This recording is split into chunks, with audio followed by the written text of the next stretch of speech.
বিফলে জনম গুয়াইনু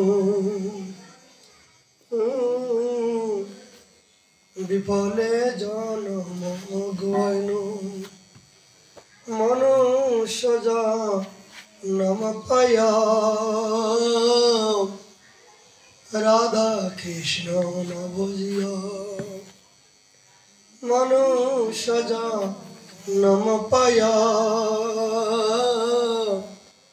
রাধা কৃষ্ণ ন বুঝিয়া জানিয়া শুনিয়া বিষ খাইন জানিয়া শুনিয়া বিষ খাই গোলকের প্রেম ধন হরি নাম সংকীর্তন গোলকের প্রেম ধন হরি নাম সংকীর্তন রতি নজর মিল কেনে তাই রতি নজর মিল কেন তাই হরি হরি বিফলে জনম গুয়াইনু আমার বিফলে জনম গুয়াইনু সংসারে ধবনলে দিবানিশি ইয়া জলে সংসার ধবনলে দিবানিশি ইয়া জলে জোড়াইতে না কইনু পায় হরি জোড়াইতে না কইনু আমি জোড়াইতে না কই হরি হরি বিফলে জনম গুয়াইনু কলিযুগ পাবন অবতার শ্রীমৎ চৈতন্য মহাপ্রভুর অপার করুণায়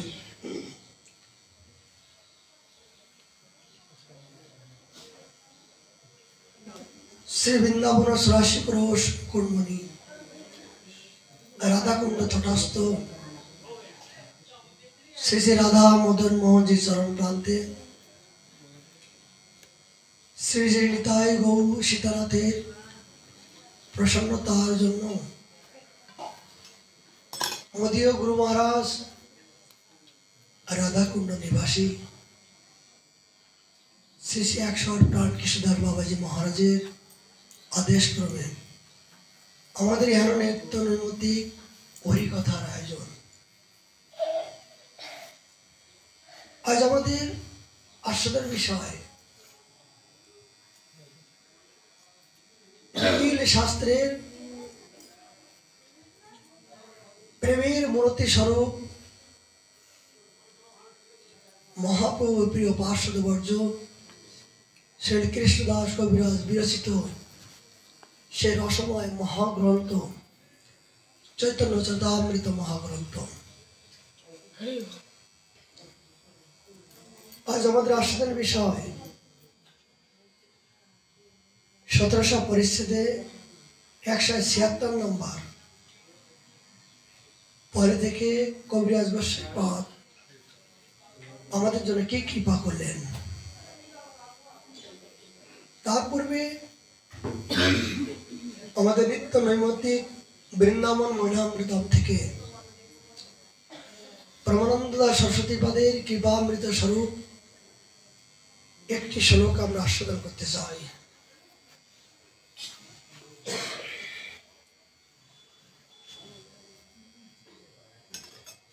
তিনি আমাদের জন্য কি কৃপা করলেন। এই মনুষ্য জীবনে আমরা আমাদের কর্তব্য কর্ম কি, প্রকৃত কর্তব্য কর্ম কি,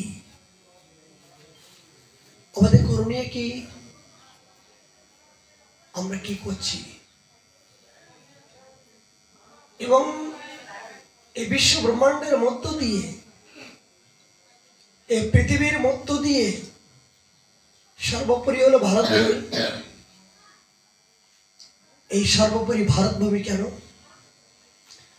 ভারতভূমিতে মনুষ্য জন্ম হইল যাওয়ার, জীবন সার্থক করি কর পরোপকার। ধন্য ধন্য এই ভারতভূমি।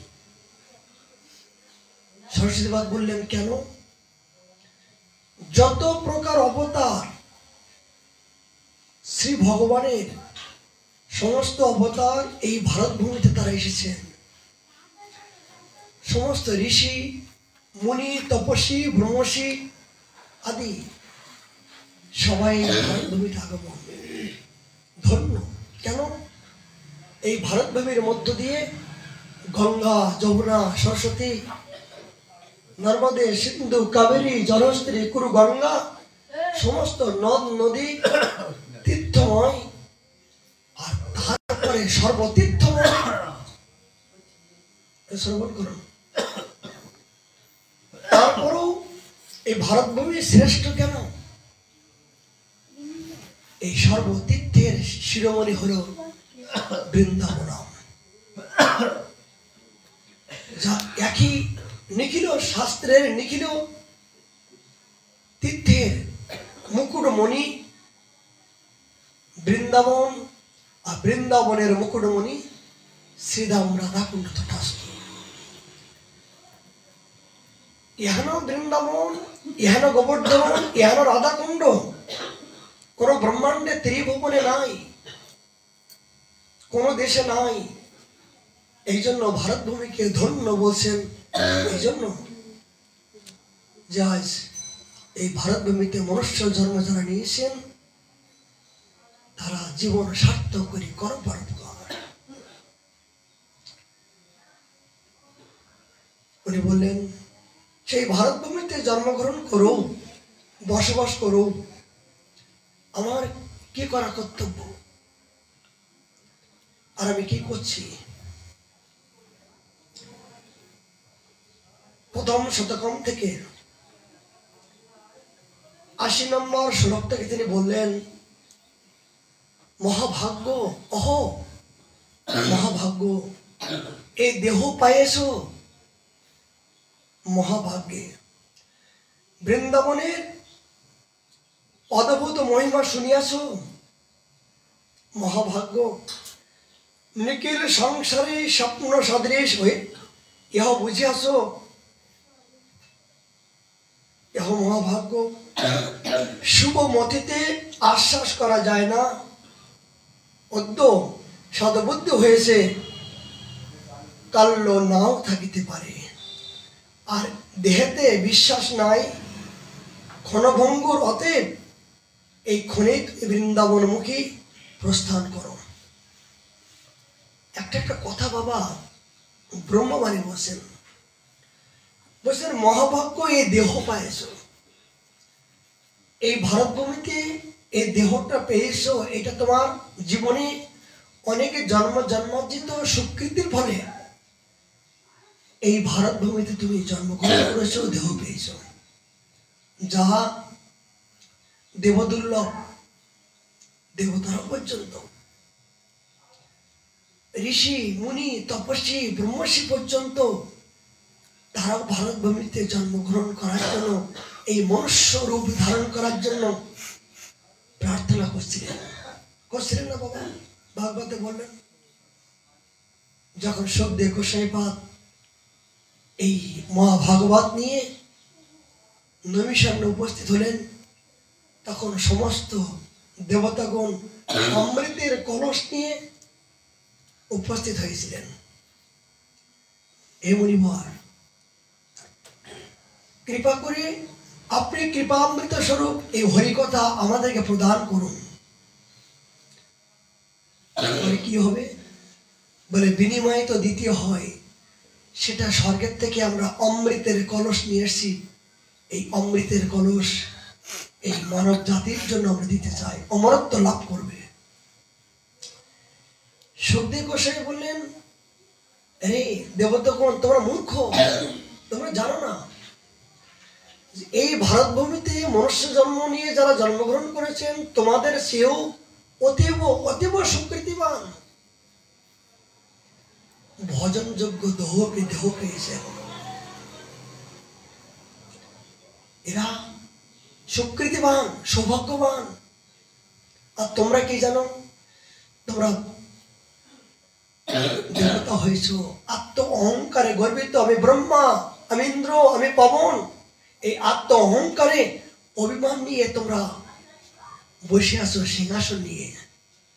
কিন্তু কলিহত জীব তারা তোমাদের মতন এত অহংকারী নয়। তারা পতিত, তারা জানে না একমাত্র এদেরকে কৃপা করার জন্য গোলকের প্রেম দন হরিনাম সংকীর্তন যাচিয়া যাচিয়া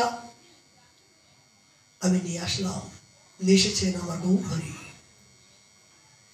এবং এই কলিহত জীবের জন্য এই শ্রীমদ ভাগবতম পাবার উপযোগী এরাই ধন্য। এই ভারত ভূমিতে জন্মগ্রহণ করেছে সেই জন্য ধন্য। আর সবচেয়ে ধন্য যে এই কলিযুগের স্বয়ং ভগবান সংকীর্তনের ভিতরে কুমারাদাক্ষই বিশ্বম্ভর দ্বিজবর যুগ ধর্ম পালো বন্দে জগৎ প্রিয় একনাবতারী। সংকীর্তন পিতারূপী স্বয়ং চৈতন্যদেব গোলকের প্রেম ধনকে নিয়ে নিজেই অবতীর্ণ হয়ে স্বয়ং এই ভারত ভূমিতে এই নবদ্বীপে সিন্ধু বাজারে সচী মাতার গর্ভ সুন্দরী এসেছেন শুধু কলিহত জীবের কল্যাণের জন্য, তোমাদের জন্য নয়। এই জন্য সরস্বতীবাদ বললেন অহ মহাভাগ্য, যে ভারত ভূমিতে জন্মগ্রহণ করাও তো ভাগ্য। আর তারপরেও যদি কোনো ভাগ্যক্রমে সৌভাগ্যবান তিনি যদি কাজ খোঁজ করতে করতে যদি কোনোদিন হীরার সন্ধান জীবনে মিলে যায়, সেটা বৃন্দাবনম। এই ভারত ভূমিতে সর্বশ্রেষ্ঠ ভূমি হলো বৃন্দাবন, মহাপবিত্র পীঠ। এই বৃন্দাবন ভূমিতে যদি কোনো ভাগ্যক্রমে কেউ বসবাস, কেউ ভজন করার যদি লালসা করে, ইচ্ছা করে, সংকল্পিত করে, মানে তার মতন মহাভাগ্য জগতে আর কেউ নয়। এই জন্য বছর মহাভাগ্য এই দেহ পাইছ ভারত ভূমিতে। শ্রী বৃন্দাবনের অদ্ভুত মহিমা তুমি শুনিয়াছ। হে বদ্ধজীব, তুমি অবশ্যই এই বৃন্দাবনের অপ্রাকৃত রাধা কৃষ্ণের যুগল কিশোরীর রসময় তত্ত্ব তুমি শুনিয়াছ। সে রসময়ের তত্ত্ব শোনার পরও তুমি এখনো তোমার ভিতরে জাগছে না কেন? তুমি কেন এখনো মার বন্ধনের ভিতরে তুমি আবদ্ধ হয়ে আছো? তোমার মা শৃঙ্খল কেন তুমি ছিন্ন করছো না? নিখিল সংসার স্বপ্ন সদৃশ হয়েও বুঝিয়াছো। হেজি, তুমি এটা জেনেছো নিখিল সংসার সবই স্বপ্নময়। এই জগৎময় যে আমরা যাকে ভোগ করছি, যার প্রতি আমরা আসক্ত হয়েছি, যাদেরকে ধন যৌন পুত্র বলে নিজজন বলে সকাল থেকে সন্ধ্যা পর্যন্ত হৃদয়ে ধারণ করে আমি তার নিকট থেকে সুখ পাওয়ার জন্য আমি ইচ্ছা করছি,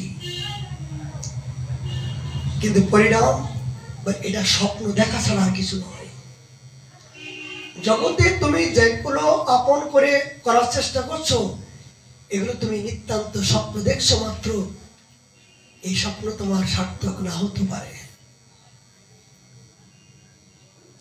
সিনেমার টিভির পর্দায় আমরা দেখতে পাচ্ছি কি বাবা, যে 10 তলার উপর থেকে দম করে নিচে পড়ছে। এই 10 তলার উপর থেকে নিচে যখন পড়ছে তখন সেইটা দেখে আমরা আনন্দ পাচ্ছি, কত হাসি খুশি আনন্দ পাচ্ছি না? কিন্তু একজন সাধুকে দেখে আমি আনন্দ পাচ্ছি না। তাহলে 10 তলার উপর থেকে নিচে পড়ছে, এটা কি সত্য বলুন তো? তাহলে জগতে মিথ্যাকে দেখে আমি আনন্দ উপলব্ধি করে আমি জীবনকে কত আনন্দ পাচ্ছি, কিন্তু প্রকৃত সত্য কি? গুরু বৈষ্ণব ভগবান এই হলো তিনের স্মরণ। এদেরকে দেখি আমার মনটা হৃদয়ে বিগলিত, আনন্দ উপলব্ধি হচ্ছে না কেন? এইটাই তো আমার একমাত্র দুঃখের কারণ।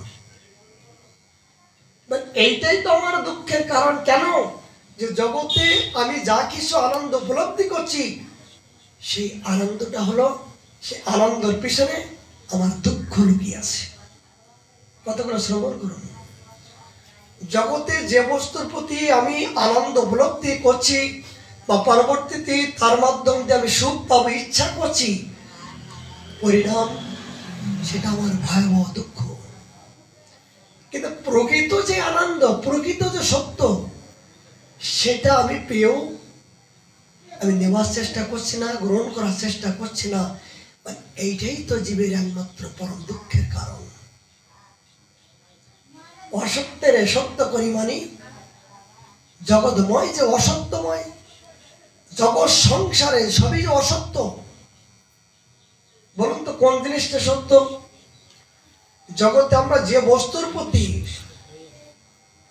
সকাল থেকে সন্ধ্যা পর্যন্ত আমরা ব্যবহার করছি, যাদেরকে আপন করছি, লালন পালন করছি, যাদের প্রতি আসক্ত হচ্ছি, এগুলো চিন্তা করে দেখুন তো, এরা কি সত্য আমার? এরা কি আমার? এরা কি আমার প্রকৃত আমার? এরা কি আমার পরদের জন্য মঙ্গল চায়? বাবা বলুন তো, সকাল থেকে সন্ধ্যা পর্যন্ত যাদের জন্য আমি এত কিছু করছি, এরা কি জগতে আমার কোনো মঙ্গল চায়? এরা কি আমার মঙ্গল করার মতো সামর্থ্যবান? এরা কি আমার কৃষ্ণ প্রেম, কৃষ্ণ দিতে পারে ধরে মহাশক্তি, এই সম্পত্তি দেওয়ার মতন কি কোন শক্তি বা কোন শক্তিতে আছে? কথাটা নয়। কি কামিনী কাঞ্চন, এইটাই নিয়ে তো আমরা ভোগ, এইটাই নিয়ে তো আমরা আসক্তি। সকাল থেকে সন্ধ্যা পর্যন্ত, সকাল থেকে সন্ধ্যা পর্যন্ত আসক্তি কি? এই কামিনী কাঞ্চন, অর্থ এবং নারী। বলুন না, সকাল থেকে সন্ধ্যা পর্যন্ত অর্থ এবং নারী, এই দুটোর প্রতি আসক্ত হয়ে জীবনকে আমি বিষাণালে দিতে চলেছি। কিন্তু প্রকৃত কি? এইটা কি আমার জীবনে কর্তব্য বা এইটা কি আমার সত্যের পরিচয়? এগুলোর প্রতি আসক্ত হলে কি আমি কি প্রকৃত পরম ধন কি পেতে পারবো? এগুলো কি আমার সঙ্গে যেতে পারবে বা আমি নিয়ে যেতে পারবো? এদের মাধ্যম দিয়ে কি আমি সেই অপ্রাকৃত শক্তি, অপ্রাকৃত আনন্দ কি আমি কোনোদিন পাবো? পাবো না। কথাগুলো দর্শনমূলক কথা, এগুলো না শ্রবণ করা পর্যন্ত আমরা অহেতুক প্রেমের ভিতর যেতে পারবো না। শুদ্ধ প্রেমের যে তত্ত্ব সিদ্ধান্ত, হরিনাম মধ্য দিয়ে যে পরম আনন্দ আছে, সেই আনন্দ রসময়টুকু আমরা আস্বাদন করতে পারবো না যতক্ষণ পর্যন্ত আমার ভিতরে এই জড়জগতের সুখ বাসনা আছে।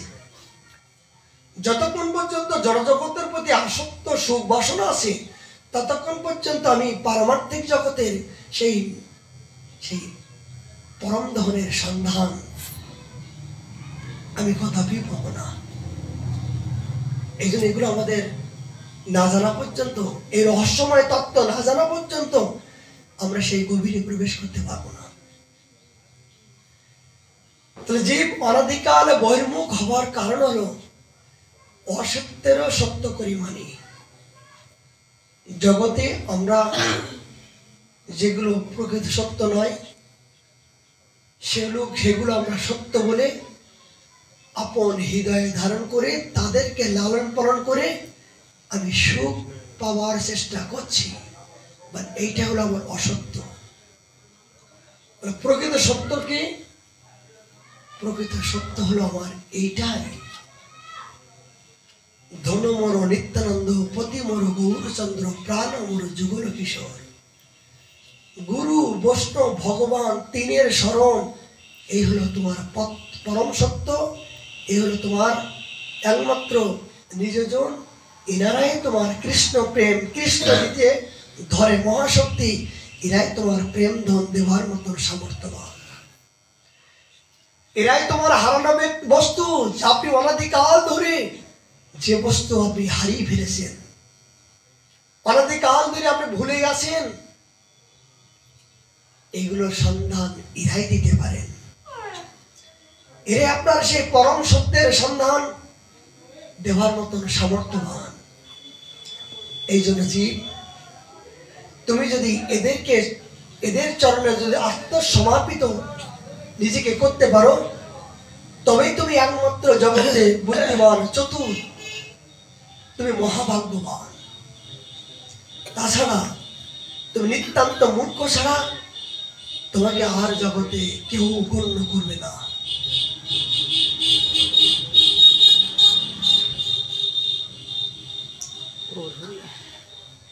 কাল্য তুমি নাও থাকিতে পারো, আর দেহের বিশ্বাস নাই, অতএব তুমি এক্ষুনি বৃন্দাবনের মুখে যাবে। জি, আগামীকাল যে তুমি জগতে থাকবে এমন কোন নিশ্চিত নাই। ক্ষণকাল, এক মুহূর্ত কাল যে তুমি জগতে থাকবে এটার কোন নিশ্চিত নাই। যা ভজিবারে এখনই ভজতাই। কাল কাল করে নিজের জীবনকে কালের মধ্য দিয়ে তুমি প্রবেশ করিও না। যা করিবারে এখনো কোনো ভাই। অতএব তুমি নিতান্ত এই অসত্যর পিছনে ঘুরে ঘুরে নিজের জীবনকে সর্বনাশ করার চেষ্টা করো না। তোমার এখনো সময় আছে। যতটুকু জেনেছো, যতটুকু বুঝেছো, সেগুলো সবকিছু ত্যাগ করে নতুন করে বুঝে তুমি ক্ষণেই, অতএব এই ক্ষণেই তুমি বৃন্দাবন মুখী প্রস্থান করো, যদি তোমার আরাধ্য দেবতাকে তুমি পেতে চাও, যদি তোমার এই মনুষ্য জীবনকে ধন্য করতে চাও। আর যেন এই কর্মবন্ধন, মার বন্ধনে তোমাকে না আসতে হয়। যদি মা শৃঙ্খলকে তুমি বন্ধন মুক্ত করতে চাও, তাহলে এক্ষুনি এই মুহূর্তের জন্য এই পবিত্র বৃন্দাবন এসে তোমার জীবনকে উৎসর্গ করে দাও। কোথায়? রাধা কৃষ্ণ প্রাণামর যুগল কিশোর, জীবনে মরণে যেন গতি নাই মোর। এই যুগল কিশোরের চরণে যখন নিজেকে আত্মসমর্পিত করবে, তখন তোমার এই প্রকৃত মনুষ্য জীবনের সার্থকতা, সফলতা সম্ভব হবে। তা না হলে তুমি সারা জীবন এই জগৎময় তোমার দুঃখকে, এই দুঃখের হাত থেকে কেউ তোমাকে নিবারণ করতে পারবে না। সরস্বতী বধ এইভাবে দিক নির্দেশের চোখে আঙুল দিয়ে বদ্ধ জীবের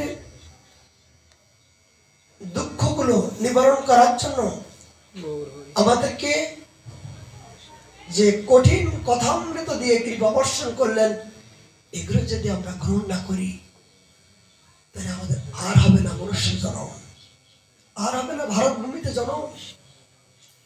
এই ভারত ভূমিতে অনেক তপস্যা করে বাবা, এই ভারত ভূমিতে যারা জন্মগ্রহণ করেছেন, ভজন করছেন, তাদের অনাদিকালের কোনো না কোনো স্বীকৃতি ছিল।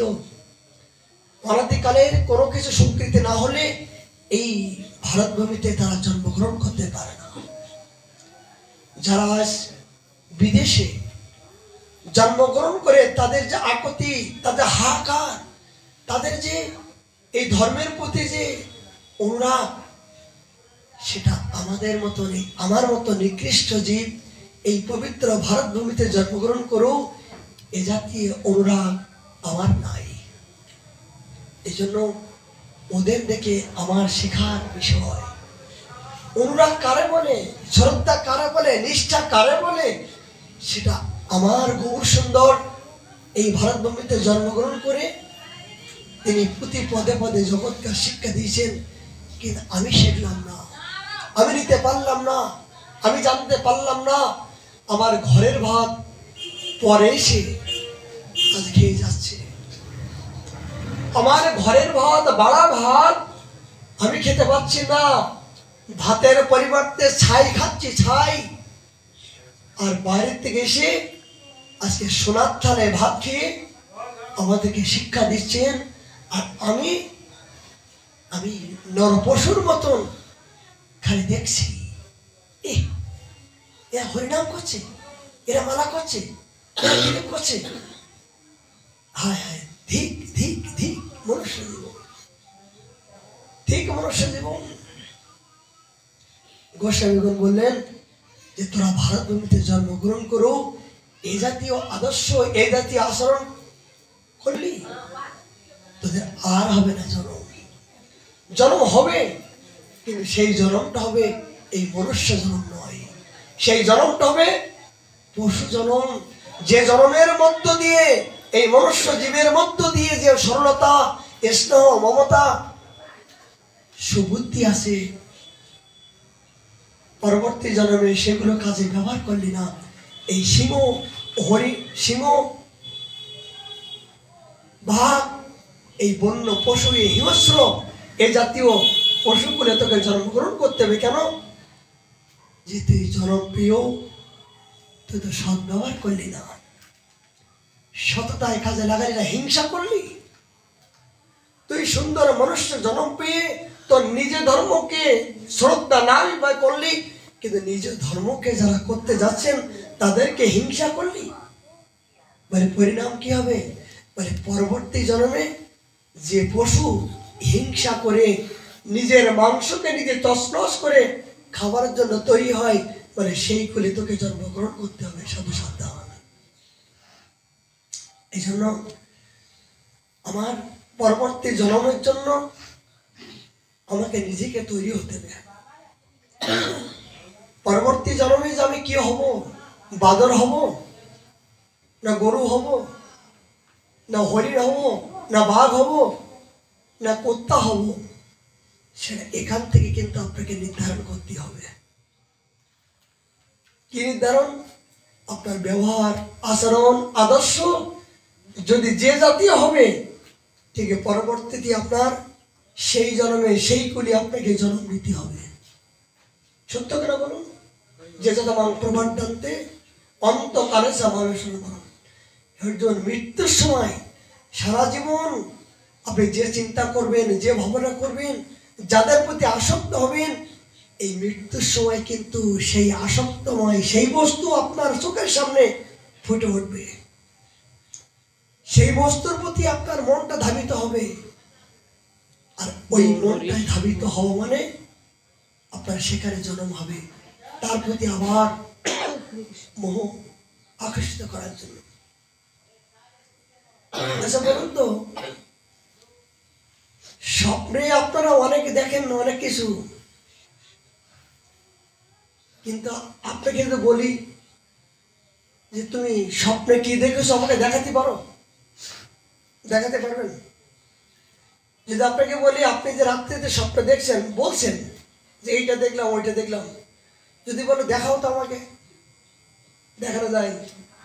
তুমি ভূত দেখলে, প্রেত দেখলে, বলে দেখাও। তো কি ভূত দেখলে দেখাও, বলে না দেখানো যায় না। ঠিক ভগবানকে ভালোবাসা, এগুলো জগৎকে দেখানো যায় না। আমি যে আপনাকে ভালোবাসি, আমি যে গুরুকে ভালোবাসি, ভগবানকে ভালোবাসি, এটাকে দেখাতে পারবেন? মানে দেখাও তো, বা দেখাও তো, দেখানো যায় না। আচ্ছা ভগবান আছে কি না আছে আপনি দেখাতে পারবেন? মানে দেখানো যায় না। মানে কি? অনুভবের মধ্য দিয়ে উপলব্ধি করতে হয়। আমার অনুভবের মধ্য দিয়ে উপলব্ধি করতে হয়। সেই অনুভবটা কি? যদি বলি অনুভবটা কি, দর্শনমূলক কথা, মানে আমরা বলি অনুভব, অনুভবটা কি? আচ্ছা যদি বলি বাতাস দেখাও তো, বাতাস, বাতাস দেখানো যায়? যদি বলি বাতাস দেখাও তো, বলে দেখা যায় না। মানে গায়ে যখন লাগে অনুভব করা যায় যে বাতাস এখন চলছে। তারের ভিতরে কারেন্ট আছে, বলে দেখাও তো, বলে হাত দিয়ে দেখো, তখন বুঝতে পারবা কারেন্ট আছে কিনা, তাই তো?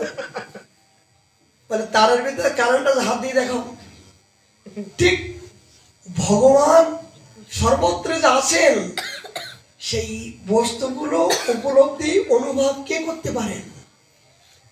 যিনি প্রকৃত ভক্ত হয়ে ভগবানের স্বর্ণপন্ন হয়েছেন, ভগবানের চরণে নিজেকে নিবেদন করেছেন, ভগবান তার ভিতর থেকে বিভিন্ন প্রকার অনুভব অনুভূতি জানিয়ে তিনি পথ নির্দেশনা দেখাই দেন যে এই পথে গেলে, এই করলে তোর জীবনের কল্যাণ হবে, তুই প্রকৃত পরম আনন্দ পাবি।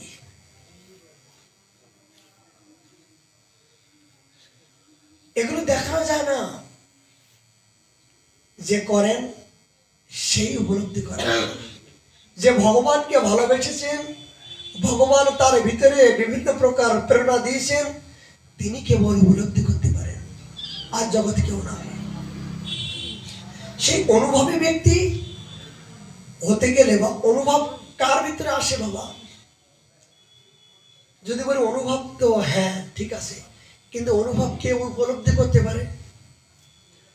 ভগবান যে প্রতিটা জীবের ভিতরে আসেন, আসেন বলে জীব, কিন্তু ভগবানকে ভালোবাসার পরে, ভগবান যে তাকে ভালোবেসেছেন, ধর্ম যে তাকে ভালোবেসেছেন, এটা অনুভবে ধরা পড়ে। সেই অনুভবটা কার ভিতরে প্রতিষ্ঠিত হয়? কে বুঝতে পারে না অনুভবের খবরটা?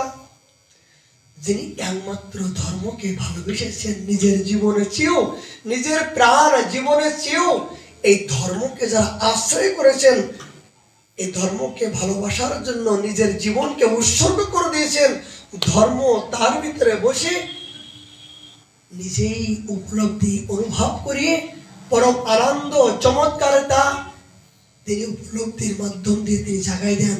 দেখ, তুই যে আমাকে ভালোবেসেছিস, তার বিনিময়ে আমাকে তো কিছু দেখানো উচিত, জানানো উচিত। যিনি ধর্মকে ভালোবেসেছেন, ধর্ম কৃপা করে তাকে ভালোবেসে তার ভিতর থেকে তিনি অনুভূতিগুলো জানিয়ে দিয়ে তাকে আনন্দর সাগরে তিনি জাগিয়ে দিয়ে থাকেন। কিন্তু যারা এখনো পর্যন্ত প্রকৃত ধর্মকে ভালোবাসতে জানেনি, যাদের আরাধ্য দেবতাকে চিনতে পারেনি, তাদের জীবনে এই অনুভব অনুভূতি উপলব্ধি করতেই পারেনি, আর পারবেও না। সরস্বতী পাল এই জাতীয় বিভিন্ন প্রকার উপলব্ধি যে মনুষ্য জীবনে আমাদের কেন বিভিন্ন প্রকার দুঃখ দুর্দশায় জর্জরিত হয়ে নিজের জীবনকে আমরা বিষণার দিকে দিতে যাচ্ছি, কেন? এর কারণ কোথায়? এর ঔষধ কোথায়? আমরা সবাই দুঃখী, কিন্তু দুঃখ থেকে আমার উপায় কি? এই দুঃখ কি আমার সারা জীবন দুঃখ থাকবে? এই দুঃখ থেকে দুঃখকে অতিক্রম করে আমি কোথায় গেলে প্রকৃত সুখ পাবো? কোন কর্ম অবলম্বন করে জগৎ আমি প্রকৃত সুখের সন্ধান পাবো? এই দিক নির্দেশনা সরস্বতী পাদ আমাদেরকে ক্লিয়ার করে দিক নির্দেশনা দিচ্ছেন। এগুলো আমাদের ব্রহ্মবাণী।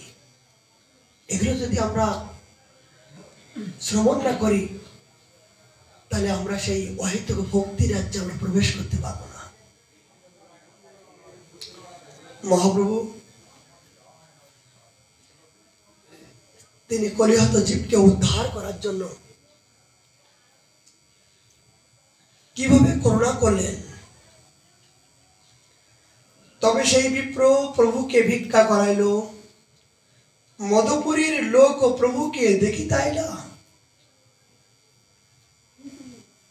মহাপ্রভু এই ভ্রমণ করতে করতে সর্বপ্রথম এই মথুরা মণ্ডলে তিনি আসলেন। এই মথুরা মণ্ডল আসার পরে একজন ব্রাহ্মণ, যিনি মাধবেন্দ্রপুরীর শিষ্য, এই মহাপ্রভুর সঙ্গ করার পরে সেই প্রেমে গদগদ হয়ে মহাপ্রভুর সাথে তিনি যুক্ত হয়ে গেলেন।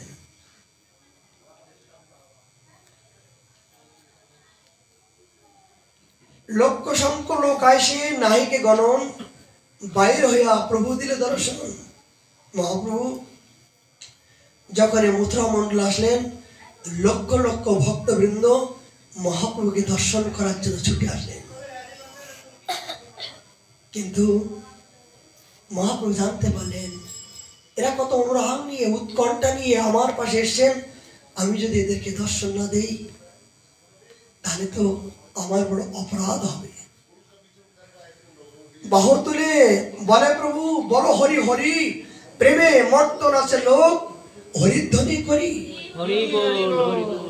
যখন মহাপ্রভু যখন সবার সামনে আসলেন, মহাপ্রভু দর্শন করা মাত্রই সবাই প্রেমে দর্শন করা মাত্রই প্রেমে হরি হরি উচ্চ স্বরে দুহাত উঁচু করে উলুধ্বনি শঙ্খধ্বনি দিয়ে সম্মান করতে শুরু করলেন। এই মথুরা মন্ডল ভূমিতে, এই মথুরা মন্ডল ভূমিতে মহাপ্রভু যখন সর্বপ্রথম আসলেন, তখন সমস্ত মথুরাবাসী মহাপ্রভুকে এই হরিধ্বনি দিয়ে সম্মান করলেন। যমুনার 24 ঘাটে প্রভু কইল স্নান, সেই বিপ্র প্রভুকে দেখায় তীর্থ স্নান। যখন যমুনায় স্নান করলেন, তখন সেই ব্রাহ্মণ নিজেই সমস্ত বৃন্দাবনে কোথায় কোন ঘাট আছে, কোন ঘাটের কি মহিমা, এই ব্রাহ্মণের মাধ্যম দিয়ে দর্শন করলেন। আচ্ছা, একটা কথা,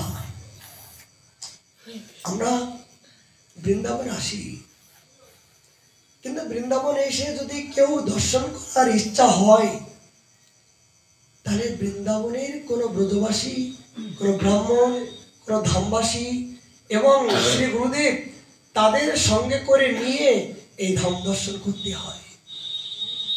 নিজের মন কল্পিত ভাবে যদি বৃন্দাবন দর্শন করার চেষ্টা করি, সেটা কিন্তু প্রকৃত আনন্দ পাওয়া যাবে না। মহাপ্রভুর দ্বারা শিক্ষার বিষয়, মহাপ্রভু স্বয়ং ভগবান বাবা, তিনি জানেন না, তিনি তো সেই ব্রজনন্দন কৃষ্ণ, তিনি কি জানেন না তার লীলাভূমি? কিন্তু একজন ব্রাহ্মণের সঙ্গে তিনি এই বৃন্দাবনময় কোথায় কোন তীর্থ, কোথায় কোন যমুনার কোন ঘাট, কোন ঘাটের কি মহিমা, তিনি আজ এই ব্রাহ্মণের সাথে তিনি দর্শন করলেন।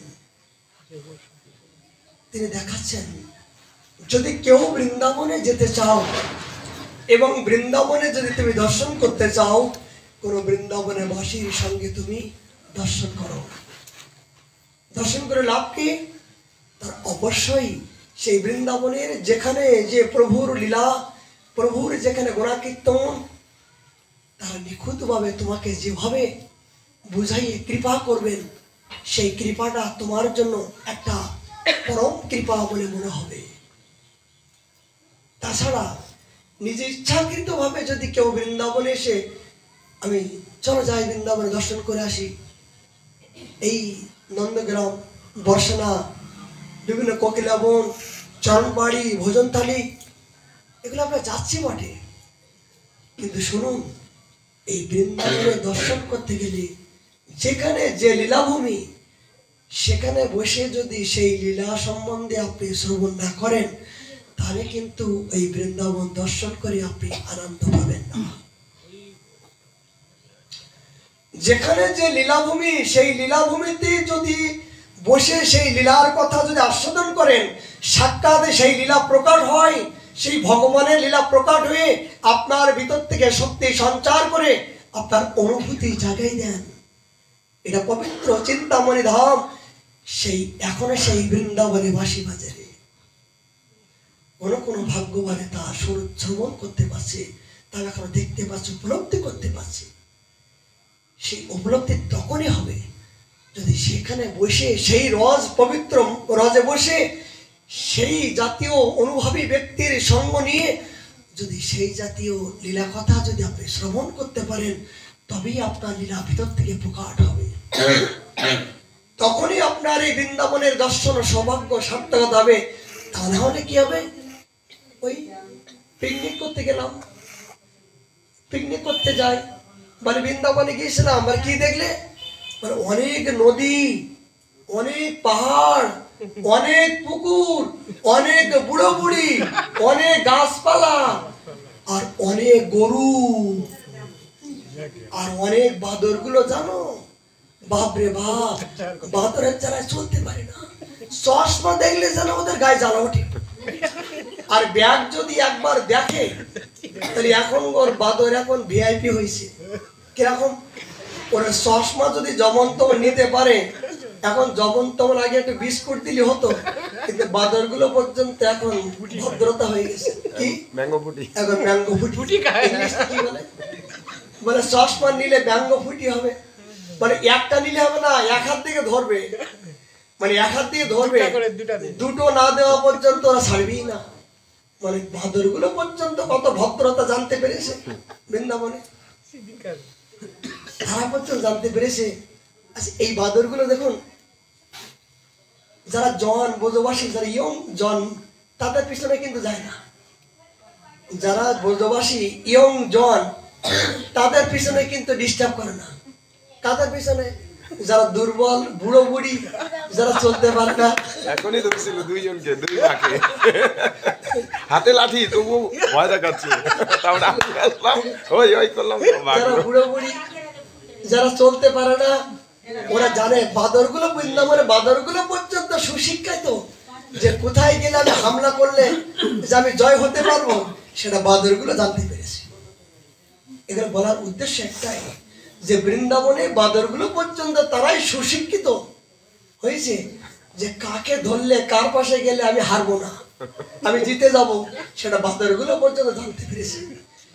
কিন্তু সেই মনুষ্য জনম, আমি সেই বৃন্দাবনে বাস করু, আমি এখনো প্রকৃত সত্য জানতে পারলাম না। আমি সেই পবিত্র বৃন্দাবনে বাস করু, আমি সেই নিগুণ তত্ত্ব, আমি আমার কে প্রকৃত, সেটা আমি জানতে পারলাম না। আচ্ছা, আরেকটা কথা, দৃষ্টান্ত চলে আসলো। একই বাদর জাতি তো, বৃন্দাবনের বাদরের স্বভাব দেখুন, আর রাধাকুণ্ডের স্বভাব দেখুন। রাধাকুণ্ড গোবর্ধনের স্বভাব দেখুন, স্থানের কি মহিমা। এই স্থানের মহিমায় একটা পশুর ভিতরে আমরা আদর্শ কি, বৃন্দাবনে যখন আপনি যাবেন, তখন বাদরগুলো আপনাকে তছনছ করে ওই ব্যাগ কোনো কিছু নিয়ে ওপরে উঠে যাবে, আপনার চশমা দেখে ওপরে উঠে যাবে আপনার কাছ থেকে হরণ করার জন্য। কিন্তু একই বাদরের জাতি এই রাধাকুণ্ডে এমন কোনো ডিস্টার্ব করে, এই গোবর্ধনের 7 ক্রোশের ভিতরে যে অনেক হাজার লক্ষ লক্ষ বাদর, ওই আমরা তো গোবর্ধন পরিক্রমা করি, ব্যাগ রেখে চলি, ওই বাদর তো হাত দেয় না। এমনকি সত্য কথা, এর থেকে সত্য আর কি হতে পারে? ওই এখানে অনেক মায়েরা, বৃদ্ধ মায়েরা চশমা চোখে দিয়ে চলাফেরা করছে, ওই বাদর তো হামলা চালায় না। কিন্তু বৃন্দাবনের বাদর গুলো হামলা চালাচ্ছে, বিভিন্ন প্রকার দেখা পরেও তাদেরকে হরণ করছে। সিদ্ধান্ত কি? এটা পশুর থেকে আমাদের অনেক শিক্ষার বিষয়। স্থানের মহিমা, যে রাধাকুণ্ডতে সর্বোপরি ভজনের সর্বশ্রেষ্ঠ ভূমি, এখানে যারা বাস করছেন পশুগুলো পর্যন্ত তারাও ভদ্রতা হয়ে জানতে পেরেছেন যে এখানে অভদ্রতা করলে আমার প্রভুর অপমান হবে। বুঝতে পারলেন?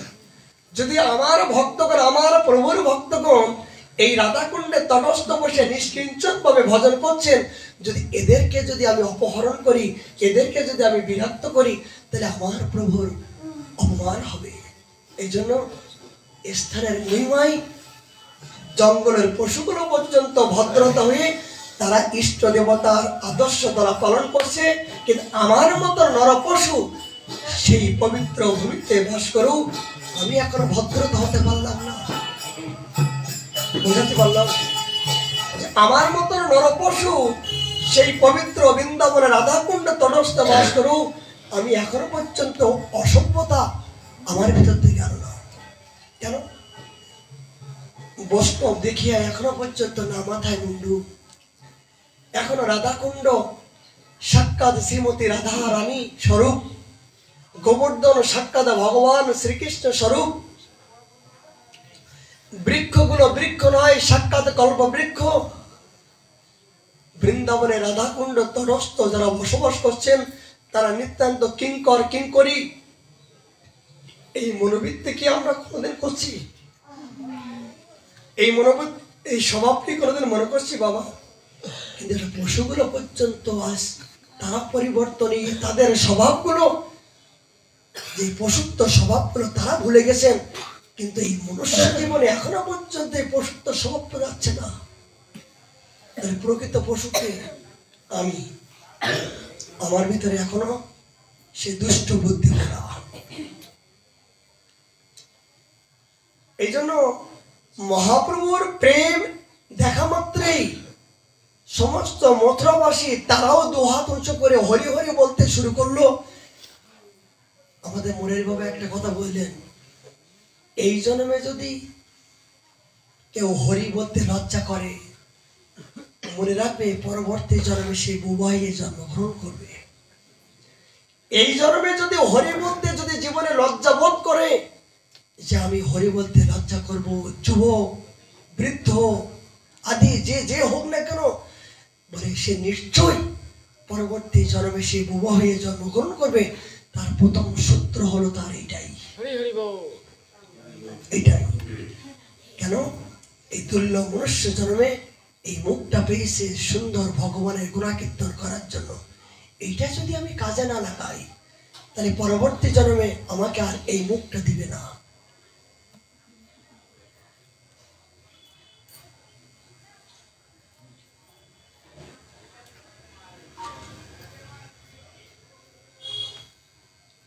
মধুবন তাল কুমুদ বাহুলা বন গেলা, তাহা তাহা স্নান করি প্রেমাবিষ্ট হইয়া।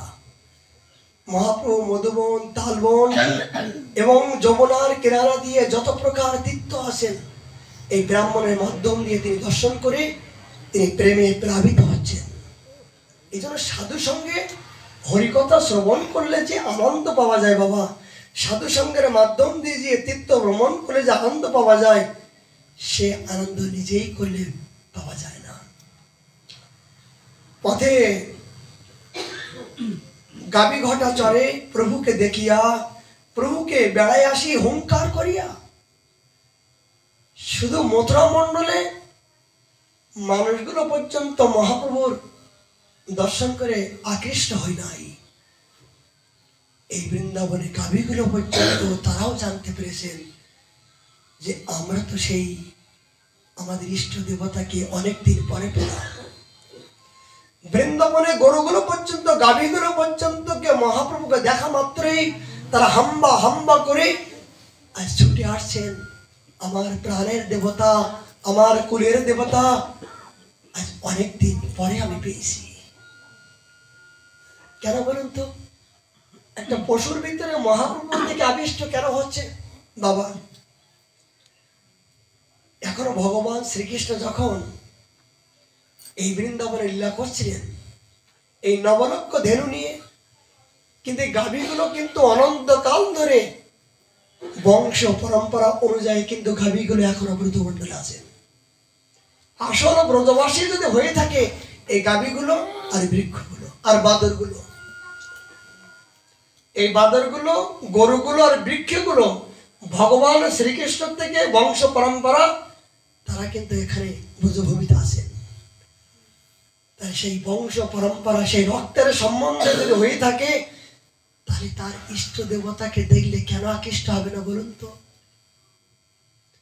কেন বলুন তো? গোবর্ধন তটে হাজার হাজার গরুগুলো তারা পর্যন্ত তাদের হিংস্র স্বভাবগুলো আজ ভুলে গেছেন কেন? দেখলে দূর থেকে ভয় হয়, এত বড় বড় ষাঁড় দূর থেকে, কিন্তু তাদের পাশে গেলে যেন মনে হয় যে এরা আমার ক্ষতি করবে না। তারা জানতে পেরেছেন, পশুগুলো জানতে পেরেছেন যে সাধুকে দেখে যে এরা আমার ক্ষতি করবে না, আমার কষ্ট দিতে পারবে না। একটা পশুগুলো পর্যন্ত জানতে পেরেছেন নিজের ইষ্ট দেবতাকে। কেন? তারা জন্মসূত্রে ধন্য। এবার দেখুন তো, আমার মতন পশুর কি একটা গরুর মতন স্বভাব হয়েছে? এরা বৃন্দাবনে গরুকে একটা প্রহার করুন তো, আপনার গুতগুতি দেয় কিনা? একটা গরুকে আঘাত করুন তো, একটা চর মারে গোবর্ধনের তটে একটা থাপড় মারুন, চর মারুন, দেখেন আপনার উল্টি আপনার দেখে কোনো ক্রোধ করে কিনা। কিন্তু আমাকে একটা চর মারুন তো, আমাকে ঢিল মারুন তো, দেখবেন আমার ভিতরে যে গরুর চেয়েও যে অনেক হিংস্র পশু বাস করছে, তখন বোঝা যাবে যে আমি সাধু না আমি পশু। কথাগুলো দৃষ্টান্তমূলক কিনা? যে বৃন্দাবনে বাস করছে বটে, কিন্তু একটা পশুর ভিতর থেকে কি স্বভাব, তাকে আপনি হাত বোলাচ্ছেন, তাকে থাপড় মারছেন, তাকে খেতে দিচ্ছেন না, তারপরেও আপনাকে কোনো প্রহার করছে না, আপনাকে কোনো ক্ষতি করছে না। কিন্তু আমাকে যদি একটা থাপড় মারে, আমাকে যদি গালাগালি করে, তাহলে আমার ভিতরে যে পশুগুলো আছে তখন বোঝা যাবে যে আমি প্রকৃত মানুষ না আমি পশু। আমার স্বভাব তখন বোঝা যাবে যে আমি কপট বৈষ্ণব বেশি ভ্রমিয়া দেশে দেশে শুধু সাধু সাজলে হবে না। সাধু হতে গেলে আপনাকে এই পশুবৃত্তিগুলো ত্যাগ করতে হবে। যেগুলো পশুর ভিতরে যেগুলো ত্যাগ করেছেন, আমি পশু হয়ে সেগুলো ত্যাগ করতে পারলাম না, তাহলে জঙ্গলের পশু পশু নয় বলে সেই পশু বড় দুরাশা আমি আমি আমাকে বলছেন।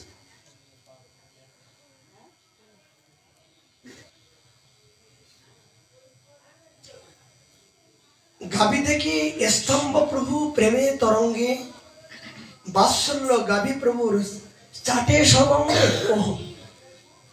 আজ গরুগুলো মহাপ্রভু দেখে তার অঙ্গ প্রত্যঙ্গ চাটছেন, লেপন করছেন, তারা যেন মনের আনন্দে বুঝতে পারলেন, হে না তুমি এতদিন আমাদের ছাড়া কোথায় গিয়েছিলে? তুমি যখন ব্রজনন্দন কৃষ্ণ হয়ে এই আমাদের লবলক্ষ ধেনু আমার পিতা ঠাকুর দাদা তোমার সঙ্গ করে এই ৮৪ ক্রোশ বৃন্দাবনময় বিচরণ করে তোমার সাথে যে আনন্দ পেয়েছিল, আমরা সেই আনন্দ একা থেকে উপলব্ধি করিনি। হে না, তুমি তো সেই আমার আরাধ্য দেবতা ব্রজনন্দন একটা পশুগুলো পর্যন্ত নিজের ইষ্ট দেবতাকে জানতে পেরে আমার মহাপ্রভুর অঙ্গ প্রত্যঙ্গ তিনি ছাড়তে শুরু করলেন। ও একটা পশু পর্যন্ত তার নিজের ইষ্ট দেবতাকে জানতে পেরে তার সেবার জন্য তিনি নিজের জীবনকে উৎসর্গ করে দিয়েছেন। কিন্তু আমার মতো নরপশু এই মনুষ্য জন্ম পাওয়ার পরও এখনো পর্যন্ত আমার সেবা বন্দী হচ্ছে না। এই জন্য বললেন সেই পশু বড় দুরাশা। আচ্ছা, এখানে প্রশ্ন, গোমাতা যে গো ব্রাহ্মণে হিত হয়েছে, জীবনে যদি ভগবানকে পেতে চান তাহলে ভগবানকে পেতে গেলে ভগবানের বাহককে আপনি সেবা করুন। কে? এই গোমাতা। এই গোমাতা সেবা করলে, আচ্ছা ভগবানের বাহক যে গোমাতা হয়, পার্বতীর শিবের বাহককে ছাড়, সমস্ত দেবতাদের একটা বাহক আছে না? আছে তো বাবা? ভগবানের বাহক আছে, দেবতাদের বাহক আছে, কিন্তু ভক্তের বাহক কি? প্রশ্ন, যে জগতের সমস্ত দেবতা ভগবানের বাহক আছে, সেই বাহকের মাধ্যম দিয়ে তিনি ভগবত ধামে যাবে। কিন্তু এর সৃষ্টির সেরা, বাবা খুব গুরুত্বপূর্ণ দৃষ্টান্ত, এর সৃষ্টির সেরা রহস্যময় জীব এই দুর্লভ মনুষ্য জন্ম, তোমার কোন বাহক তুমি অর্জন করেছো, কোন বাহকের মাধ্যমে তুমি ভগবত ধামে যাবে, তুমি কি একবার চিন্তা করেছো? তোমার বাহক কি? তোমার কেন্দ্র কি? কার মাধ্যম দেবে তুমি এই ভবতরী তুমি উদ্ধার হবে, এই ভববন্ধন ভবতরী তুমি পার হবে? তোমার বাহক কি? বলে এই মনুষ্য জীবনের বাহক কি বলুন? বলে একমাত্র বাহক হলো হরিনাম ওই সংকীর্তনের প্রিয় কামনাসই বিশ্বম্বর দ্বিজবর যুগ ধর্ম পালৌ বন্দে জগৎ প্রিয়। এই হরিনাম রূপে বাহক। হরিনাম আর নামই একই তত্ত্ব। হরিনাম বলতে বলতে এই হরিনামের তরিতে আজ আমি এই কান্ডারিতে পার হতে হয়ে আমি আমার ভগবান ধামে যাব। সেই হরিনামকে যদি তুমি এই মনুষ্য জীবনে আশ্রয় না করো জীব, তাহলে কিন্তু তোমার এই মনুষ্য জীবন তুমি তোমার নিজের গন্তব্যস্থানে যেতে পারবে না।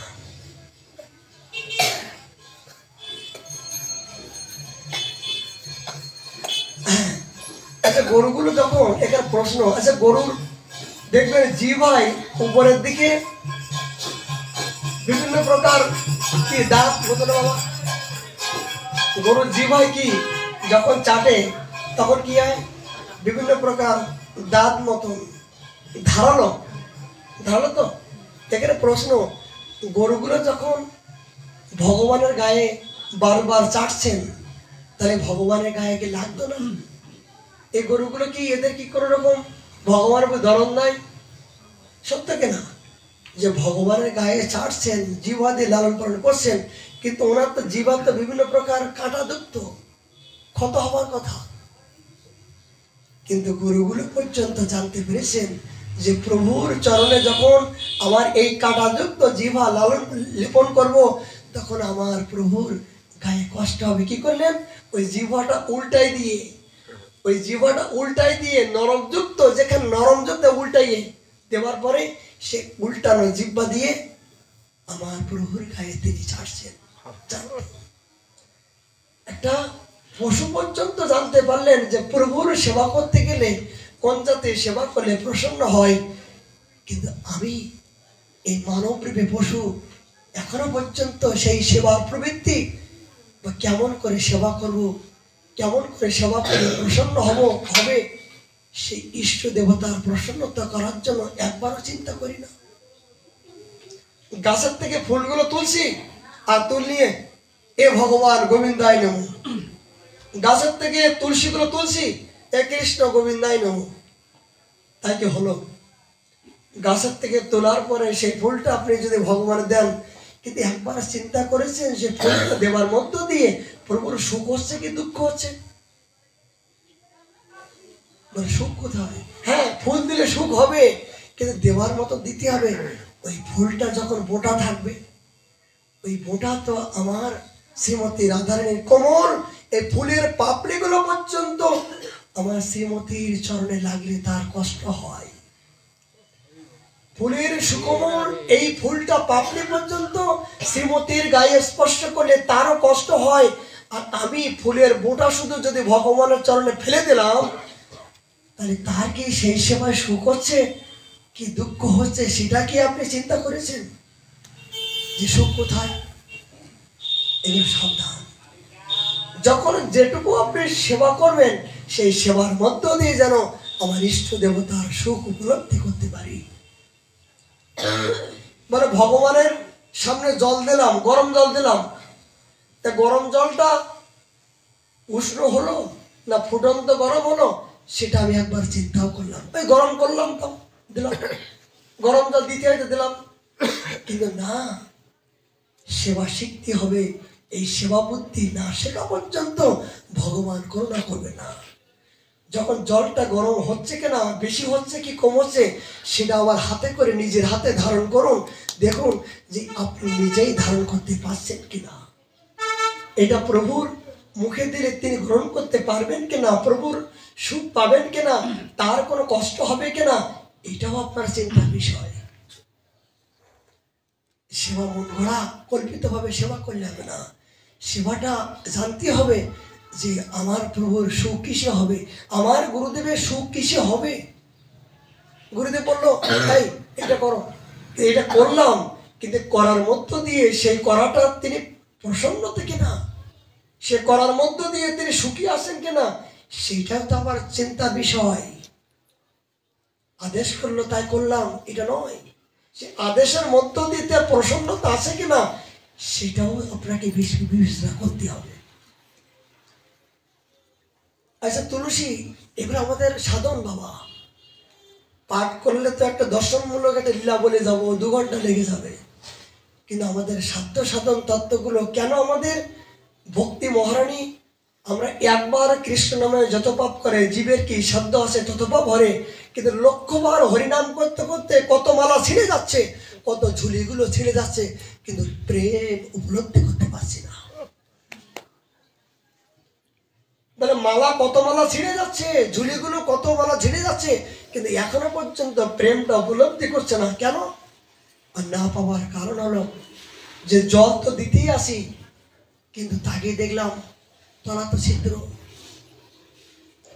মানে সারা রাত্রি নৌকা বইলাম, হেইয়া হেইয়া হেইয়া বলে নৌকা বইতে আলাম, বলে সারা রাত্রি এত কষ্ট করলাম। যখন সকাল হলো, পূর্ব দিক যখন সূর্যোদয় বুঝলো, দেখি তো আর কত দূর আছে। যখন প্রভাত হয়ে গেল, দেখলাম যে যেখানকার নৌকা সেখানেই পড়ে আছে। কেন? বলে গিরাপি তোলা হয় না। বলে গিরাপি না তুলে যদি হেই হাইয়া করি, তাহলে কিন্তু সেই নৌকা কোনোদিন কদাপিও গন্তব্যে স্থানে যাবে না। মানে কি, হরিনাম করছি কিন্তু গিরাপি মারা আছে। হরিনাম করছি কিন্তু আনন্দ পাচ্ছি না। কেন? ওই গিরাপি মারা কি অপরাধ রূপে, নিন্দা রূপে বিভিন্ন প্রকার এই ঔষধগুলো গ্রহণ করছি। বলে নিন্দা রূপে আমরা এই মলমূত্র গুলো গ্রহণ করছি সকাল থেকে সন্ধ্যা পর্যন্ত, আর অপরাধ করতেই আসি। কাউকে গালাগালি, কাউকে ধিক্কার, কাউকে বিভিন্ন প্রকার কটুকথ বাক্য, বিভিন্ন প্রকার সকাল থেকে সন্ধ্যা পর্যন্ত এই করতেই আছি। আবার সেই মুখে হরিনাম করছি। বলে যে মুখে নিন্দা করছি সেই মুখে হরিনাম করছি, বলে কি হবে? বলে ঔষধ খেলাম কিন্তু কাজ হলো না। এবার দোষ দিলাম কার? ডাক্তারের দোষ। ডাক্তার ভালো না। ডাক্তার তোমাকে বসে তুমি এই ঔষধটা খাও, কিন্তু তিতু যেন খেয়ে না, টক যেন খেয়ে না। কিন্তু বাড়িতে এসে দেখলাম টক তো খুব ভালো লাগে, এটা খেয়ে দেখি তো, যাই হবে হবে। এবার ওষুধ খেলাম, বাড়িতে এখন জিহ্বার লালসা ত্যাগ করতে পারলাম না, সেই টকটা দেখে খেয়েই ফেললাম। আবার এইটা ব্যথা, কোমর ব্যথা, এখানে ব্যথা, ওখানে ব্যথা, এই ডাক্তার ভালো না, এই ডাক্তার আমার সব প্রয়াস করছে, যদি অন্য ডাক্তারের কাছে যেতাম ভালো হতো। ডাক্তারকে বলেছে নাকি যে তুমি টক খেয়ে না? মানে ডাক্তার তোমাকে ঠিক দিয়েছে ঔষধ, কিন্তু তুমি তো কুপথ্য গ্রহণ করছো। গুরুদেব তোমাকে তো সৎ বুদ্ধি দিয়েছেন, তোমাকে সৎ বস্তু দান করেছেন, কৃপা করেছেন, বেটা এইভাবে ভজন করো, এইভাবে ভজন করলে তুমি অবশ্যই আনন্দ পাবে। কিন্তু সেই গুরুদেবের কথা লঙ্ঘন করে আমি আজ নিজেই গুরু হয়ে জগৎকে শিক্ষা দিতে গেলাম। নিজেই এখনো জানতে পারলাম না, নিজেই এখনো শিখতে পারলাম না, আমি কেমন করে জগৎকে শিক্ষা দেব? সত্যি কথা বলতে, গুরু মহারাজ আজকে এই দাসকে একটা বিশেষ কৃপা করলো। সে কৃপার মধ্য দিয়ে আমি উপলব্ধি করলাম যে গুরুদেবের যে তাড়ন বর্ষণ জীবনে, সাধকের জীবনে যে একটা পরমিক বামু, পরমিক বোম ববের মতো আঘাত করে, তীরের মতো আঘাত করে, সেটাই 21 কিলোমিটার পরিক্রমা করতে করতে অনুভব করলাম। সকালবেলা যখন বাবাকে প্রণাম করতে যাই, সামান্য একটু ভুল হয়েছে। দেখুন, সম্প্রদায়, সমাজ, নীতি, রাধাকুণ্ড যে গৌড়ী সম্প্রদায়ের প্রাণ, সমস্ত ত্রিভুবনের সর্বশ্রেষ্ঠ ভূমি, সেই সর্বশ্রেষ্ঠ ভূমিতে সর্বশ্রেষ্ঠ ব্যক্তি বসবাস করেন। সেই সর্বশ্রেষ্ঠ ব্যক্তি বাস করে যদি জগৎময় যদি সর্বশ্রেষ্ঠ মতন কর্ম না করেন, তাহলে জগৎময় কিন্তু তিনি সর্বশ্রেষ্ঠ হতে পারেন না। সত্য কিনা বলুন? সেই সর্বশ্রেষ্ঠ হতে গেলে তাকে বিভিন্ন প্রকার নিয়ম শৃঙ্খলা এগুলো পালন করতে হবে, বিধি। তা না হলে কিন্তু আপনি সর্বশ্রেষ্ঠ ভূমিতে বসবাস করে আপনি পূজনীয় হতে পারবেন। উনি এমন এক ধরনের আমাকে গালাগালে, যা তোর মুখ দেখবো না, তোর মন্দিরে যাব না, তুই কোলাঙ্গার, এই জাতীয় এই দাসকে দেখলেন, তোর মন্দিরে যাব না, তোর মুখ দেখবো না, বিভিন্ন প্রকার মুখ অন্যদিকে ফিরিয়ে আসেন। গুরুদেব অন্যদিকে মুখ ফিরিয়ে আসেন। কিন্তু পরে জানতে পারলাম যে বাবা, এটা আমার অপরাধ হয়েছে। আপনি যে আমাকে শাসন করলেন, এটা শাসন নয়, এটা শাসনরূপী আমাকে কৃপা করলেন। আজ আমি এই জাতীয় অপরাধ করতে চলেছি। পরবর্তী জন্মে আমার জেনারেশন যারা চলছেন আদর্শ হয়ে, তারা যদি এই জাতীয় উপদেশ আমি দিতাম, তাহলে সম্প্রদায়ের একটা অপমান হতে যাচ্ছিল। কিন্তু আপনি আমাকে তাড়ান ভর্ষণ করলেন না, আমাকে অপমান করলেন না, আমাকে সম্মান করে আমাকে কৃপা করলেন। আমি বুঝতে পারলাম কি আমাকে উপদেশ করবেন, আমাদের আদর্শ কে শেখাবেন।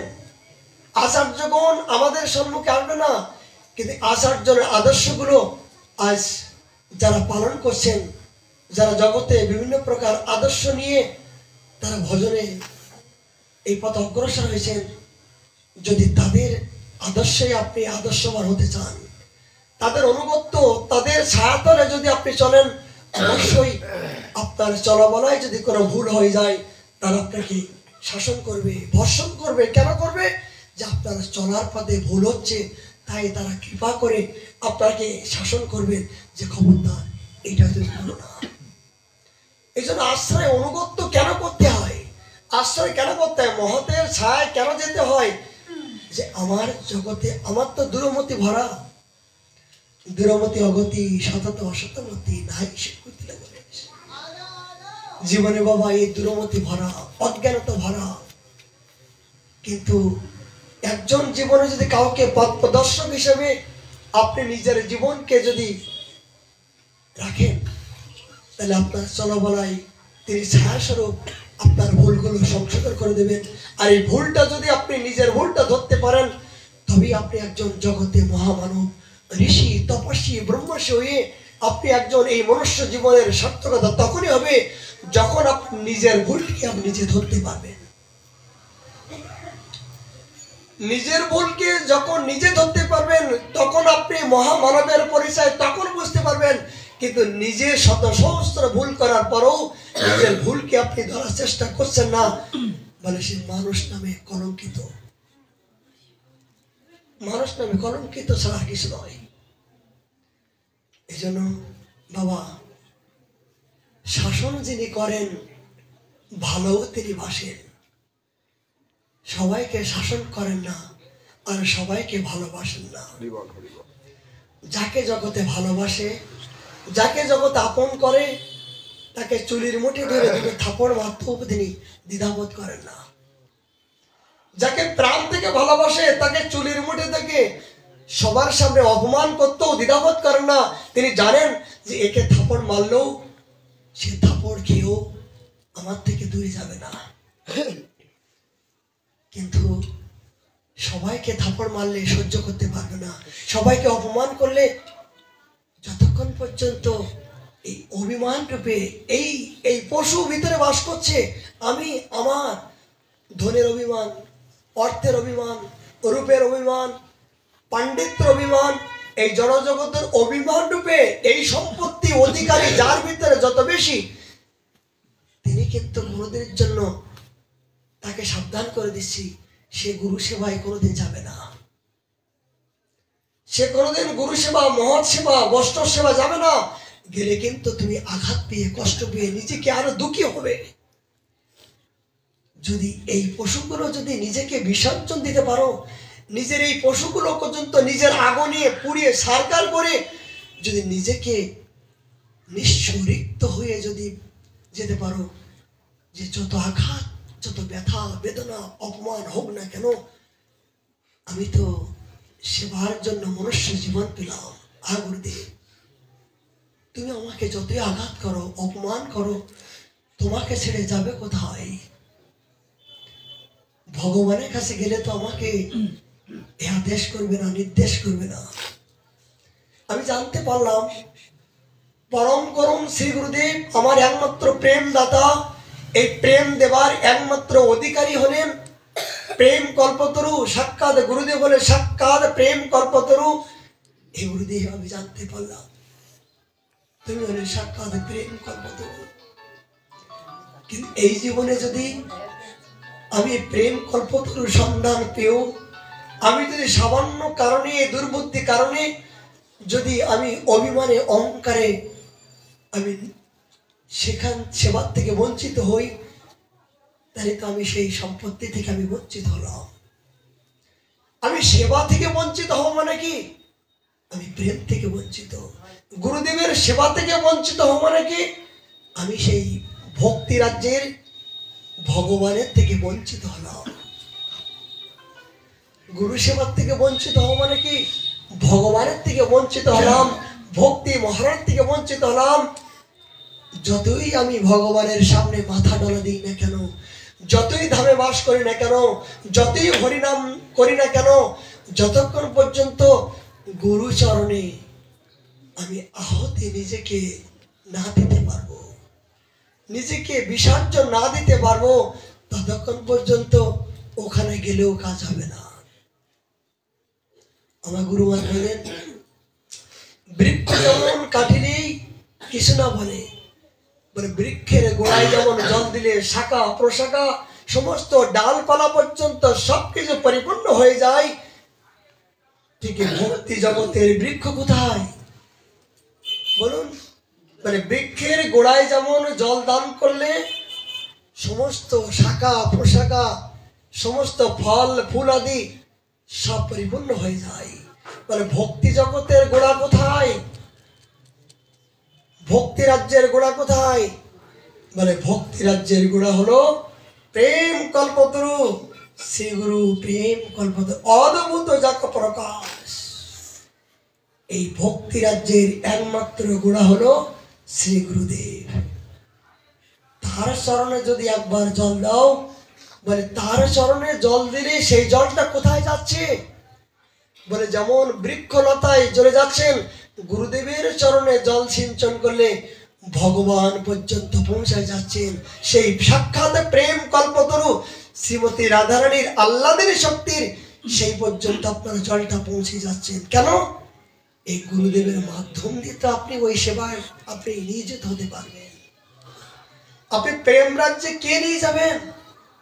ওই ভক্তি রাজ্যে শ্রীমতী রাধারানীর যুগল কিশোরের চরণে আপনাকে কে উপাধি নিয়ে যেতে পারবে হাত ধরে? এই গুরুদেব করুণা করে আপনার এই চুলের মুঠি ধরে ওই প্রেম রাজ্যে নিয়ে যাওয়ার মতন গিয়ে যখন পরিচয় করে দেবেন, এরা দে আমার সাক্ষী, আমার কিঙ্করী, আমার সেবিকা, তখন কিন্তু আপনি শ্রীমতী রাধারানী আপনার দিকে তাকাবেন। আপনার দিকে তাকিয়ে আয় আয় সখী, ও তুই আমার কিঙ্করের কিঙ্করী, আমার সেবার দাসীর দাসী, আয় আয়। তবে কিন্তু আপনি সেই হয়তো ভক্তি পাওয়ার যোগ্যবান।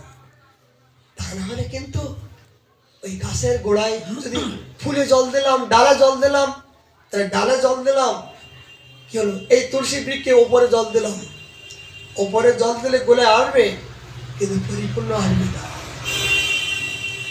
এই জন্য গুরু চরণে যার একবার শ্রদ্ধা হয়েছে, গুরুর বিক্রিয়া দেখো কখনো অবজ্ঞা না করবে। গুরুর বিক্রিয়া গুরুদেবের চরণে সমর্পিত না হওয়া পর্যন্ত গুরুদেব তাড়ন ভর্ষণ করবে। তো আপনার সন্তান যদি কোনো অপকর্ম করে, অন্যায় করে, আপনি কি শাসন করেন না? বলুন তো, আপনার সন্তান যদি কোনো অপরাধ করে, অন্যায় করে, আপনি শাসন করেন না? কিন্তু তাই বলে কি সন্তান কি একেবারে মতন কি ত্যাগ করেন নাকি? না। তাই বলে কি সন্তানকে ত্যাগ করেন নাকি? বা সন্তান কি পিতার কথা ভুলে যায় নাকি? বাস্তব কথা শ্রবণ করুন। আজ সমস্ত সবকিছু ত্যাগ করে গুরুচরণ আশ্রয় করে নিয়ে আসেন, গুরুদেব আপনাকে শাসন করবে। কেন করবে? আপনার নিশ্চয়ই আপনার চলাবলায় কোনো ভুল হচ্ছে, তাই জন্য আপনাকে শাসন করছে, আপনাকে ভালো করার জন্য, সংশোধন করার জন্য। তাই বলে কি আপনি গুরু ত্যাগ করবেন? তাই বলে কি আপনি গুরুদেবের কথা অমান্য করে গুরুদেবের পাশে যাবেন না? লোকসান কার হবে? লোকসান কার হবে? গঙ্গা তো গঙ্গার জায়গায় আছে, কত লোক স্নান করছে, কিন্তু কি গঙ্গা স্নান করলো কি না করলো, গঙ্গাকে কি যায় আসে? পবিত্র তো পবিত্রই আছে, কিন্তু যিনি স্নান করবেন তিনি তো পবিত্র হবে না। যিনি প্রসাদ পাবেন তার তো পেট ভরবে, যিনি সেবা করবে লাভ তো তার হবে। কিন্তু তিনি যদি সামান্য এই দুর্বুদ্ধি কারণে যদি সেবা থেকে বঞ্চিত হয়ে অনুরাগে তিনি আর দূরে চলে যান, লোকসান কার হবে? ভগবান বলেন, তুমি পেয়েছিলে সেবা, এই মনুষ্য জীবনে এই প্রেম কল্পতরু তোমার হাতে দিয়েছিলাম কাজে লাগানোর জন্য, কিন্তু সেইটা তুমি কাজে লাগাতে পারলে না। নিতে পারলে না, পরস্পরে দিয়েছিলাম, নিতে পারলে না। কি হলো? এই না নেবার কারণে আমাকে আবার বাবা আজকে বড় দুঃখ। একজন গুরুদেব শিষ্য বলছেন, বাবা বাংলার থেকে এসেছি, আমি একটু গোবর্ধন পরীক্ষা করবো, গিরিগাছ পরীক্ষা করবো।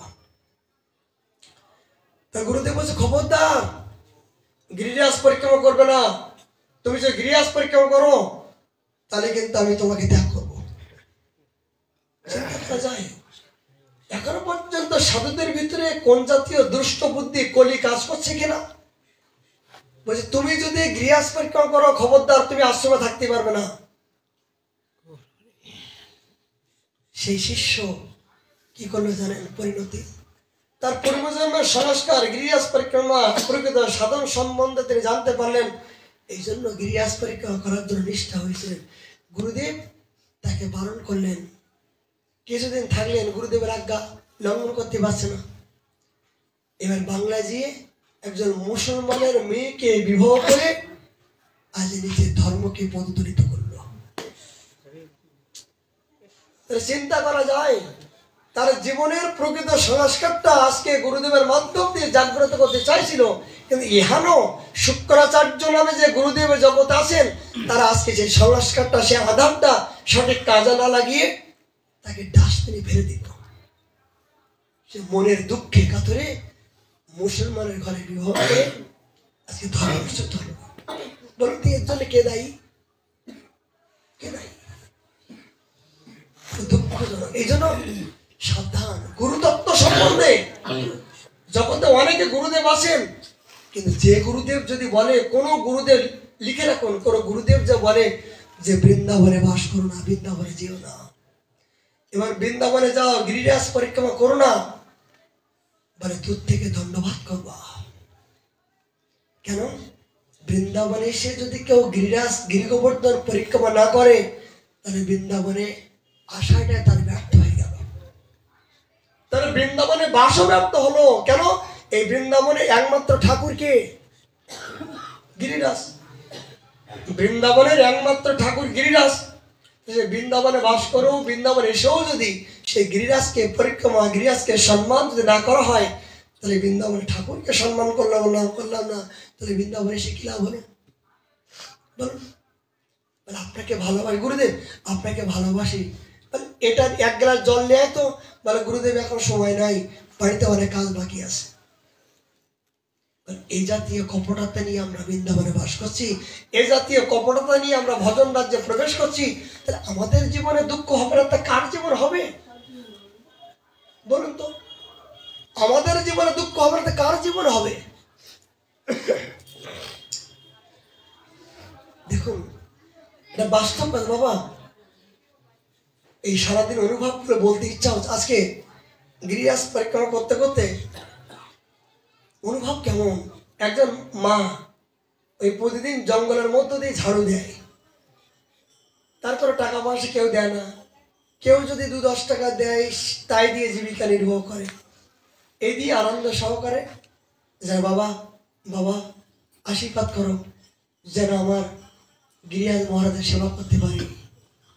কি অনুভব নিয়ে সেবা করে জানেন? দেখুন একটা সেবার প্রবৃত্তি কোথায়।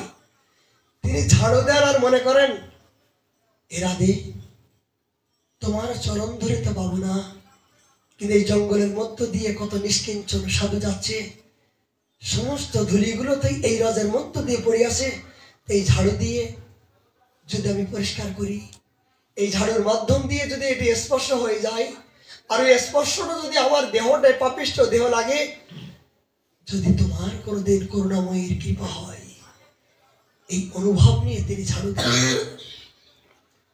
আজকে বলছেন বাবা, এই গোবর্ধনের তটে একটা ময়ূর এই বাঁদর, ময়ূর ওপরে বাঁদর ধরেছে ময়ূরকে, 17 জায়গায় দাঁত বসিয়েছে একটা ময়ূর, 17 জায়গায়, মানে পাখার থেকে আরম্ভ করে সমস্ত জায়গায় একটা ময়ূরকে আধমরা করে দিয়েছে। তখন ময়ূরটা অজ্ঞানে পড়ে আসে, ও মা তাড়াতাড়ি গিয়ে ময়ূরটা কোলে করে নিল, কোলে কোলে নিয়ে বাড়ি গিয়ে ময়ূরটা ঘরের ভিতরে রাখলো, জল খাওয়ালো, মাথায় দিল। বলছে বাবা, আমি যখন খাটিয়ার উপরে বসে শুয়ে আসি তখন ময়ূরটা যেন ছটপট করে আমার দিকে ছুটে আসে। দেখুন ব্রজের পাখিগুলো, গোবর্ধনের পাখিগুলো পর্যন্ত কি অনুভব। বলে 2 দিন রেখেছিলাম ঘরের ভিতরে, কিন্তু ময়ূরীর ভালোবাসার কাছে আমি পরাজয় স্বীকার করলাম। ও যেন আমাকে ইশারা করে বলছে, আমি এখনো বাঁচতে চাই, আমাকে বাঁচা, আমি পশু হইও, আমি মুখ দিয়ে কথা বলতে পারছি না, আমাকে বাঁচা। আমার প্রারব্ধের জন্য এই বাদর রূপে এসে আমাকে প্রারব্ধগুলো খণ্ডন করলো, তুই আমাকে বাঁচা। সেই মাতা যে কি করলো জানেন? সেই ময়ূরকে নিয়ে এখান থেকে আগ্রা নিয়ে গেল, আগ্রায় পশু হসপিটালে ভর্তি করলো। বলে 3 দিন ব্যাপী সেই আগ্রায় পশু হসপিটালে ময়ূরকে নিয়ে চিকিৎসা করলো। চিন্তা করা যায়? ঘরে আসেনি। চিন্তা করা যায় এগুলো অনুভব বৃন্দাবনের পশুর প্রতি, জীবের প্রতি কতটুকু দয়া ব্রজবাসীর। যে বৃন্দাবন কেন এত পবিত্র, যে একটা ময়ূরের আঘাত করছে তার জন্য একজন মানুষের কি দয়া। 3 দিন ব্যাপী সেই ময়ূরের পিছনে আগ্রায় কাটালো। বলছে বাবা, ডাক্তারকে বললাম যত পয়সা লাগে আমি দেবো, কিন্তু আমার ময়ূরের যেন কোনো কষ্ট না হয়। যে ভোগ তুমি চিকিৎসা করো, আর যদি ওর প্রারব্ধ মৃত্যু হয় তুমি যেন কৃপা করে ফেলে দিয়ে না, আমার গিরিরাজের ময়ূর, ব্রজের ময়ূর, আমি যেন ব্রজে আবার নিয়ে যেতে পারি। আমার গিরিরাজের তটে ব্রজনন্দন কৃষ্ণের ময়ূর, তার পোশাক, যদি মৃত্যু হয় এই ফোন নাম্বার আমি দিলাম, কৃপা করে যেন ময়ূরটা তুমি অন্য জায়গায় ফেলে দিয়ে না, আমি যেখানকার জিনিস আমি যেন সেখানে আমি নিয়ে যেতে পারি। কি ভাবনা এই ব্রজবাসীর ভিতরে, কি ভাবনা, একটা পশুর প্রতি কি ভাবনা। তিনি 3 দিন আজকে কথা বললো। বলছে বাবা, ফোন নাম্বার দিচ্ছি, একটু ডাক্তারের সাথে কথা বলো যে আমার ময়ূরটা কেমন আছে, আমার ময়ূরটার প্রতি সে চিকিৎসা করছে কিনা, কেমন ভাবে চিকিৎসা করছে, একটু ভিডিও কলে আমার ময়ূরটা দেখো, যেন আমার ময়ূরটা কোনো কষ্ট না হয়। তাহলে বৃন্দাবনে ব্রজবাসী একটা পশুর প্রতি এত শ্রদ্ধা, একটা পশুর প্রতি তার এত দয়া, আর আমি মানুষের প্রতি দয়া করতে পারছি না।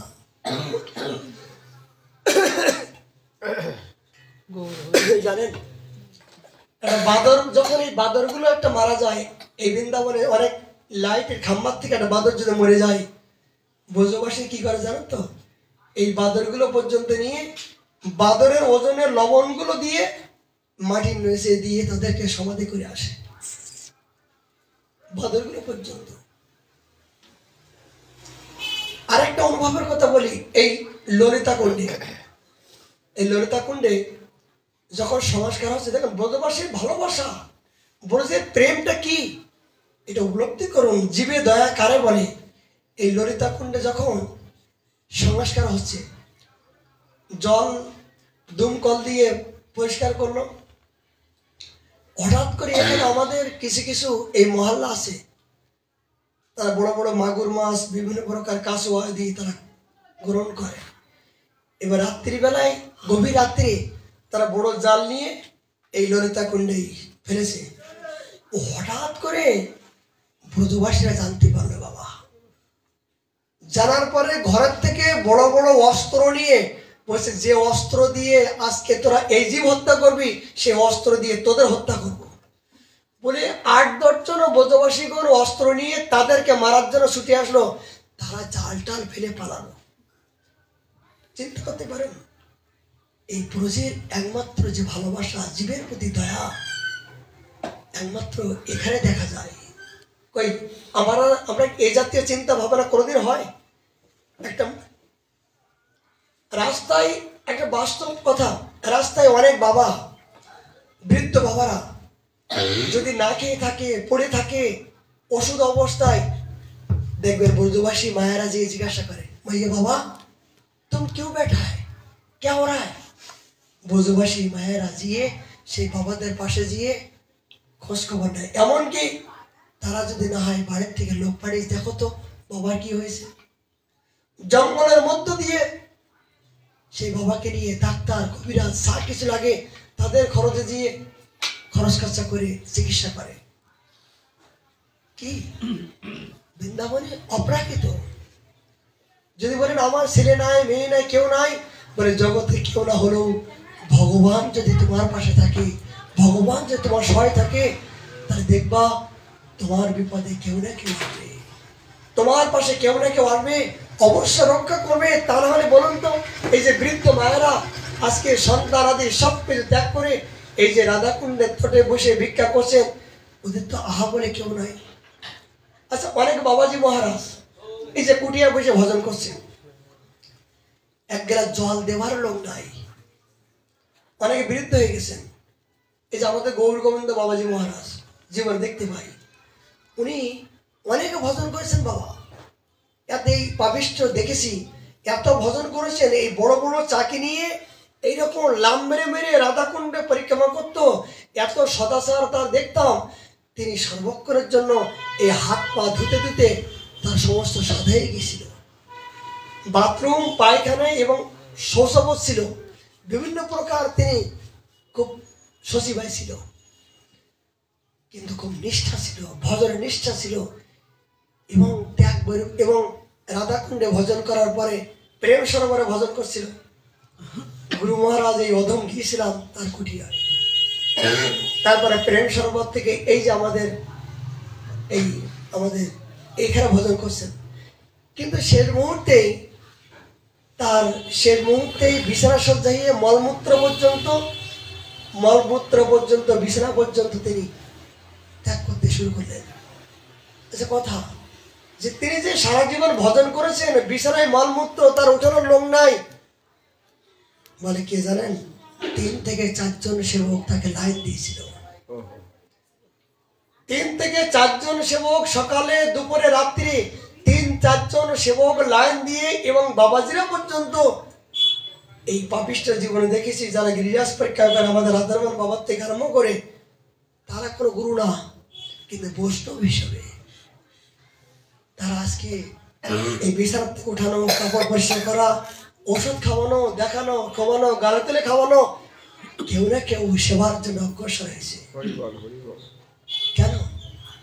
বৃন্দাবনের সেবা যদি করতে চাও, যারা নিষ্কিঞ্চন ভজন করছেন, বৃদ্ধ মানুষ যাদের কেউ নাই, তাদের যদি তুমি সেবা করতে পারো, রাস্তায় যারা হাহাকার করছে, তোমার যতটুকু সম্ভব তাদের পাশে গিয়ে একটু কম্বল, একটু প্রসাদ, একটু ঔষধ, যদি এইটুকু সেবা করো, এসছে আর জগতে আর সেবা হতে পারে না। একজনকে 1000 টাকা দিলে সে কি করবে কিনা সন্দেহ আছে, কোন সেবায় লাগবে সন্দেহ আছে, কিন্তু একজনে এই যে বৃদ্ধ ভজনন্দী ধামবাসী, এরা আজ এদেরকে যদি আপনি সেবা করেন, এদের পাশে যে দাঁড়ান, তারা দেখবেন এরা সারা জীবন ভজন করে যে অর্জন করেছেন, শেষ মুহূর্তে কিন্তু ওই আশীর্বাদটা আপনি পাবেন।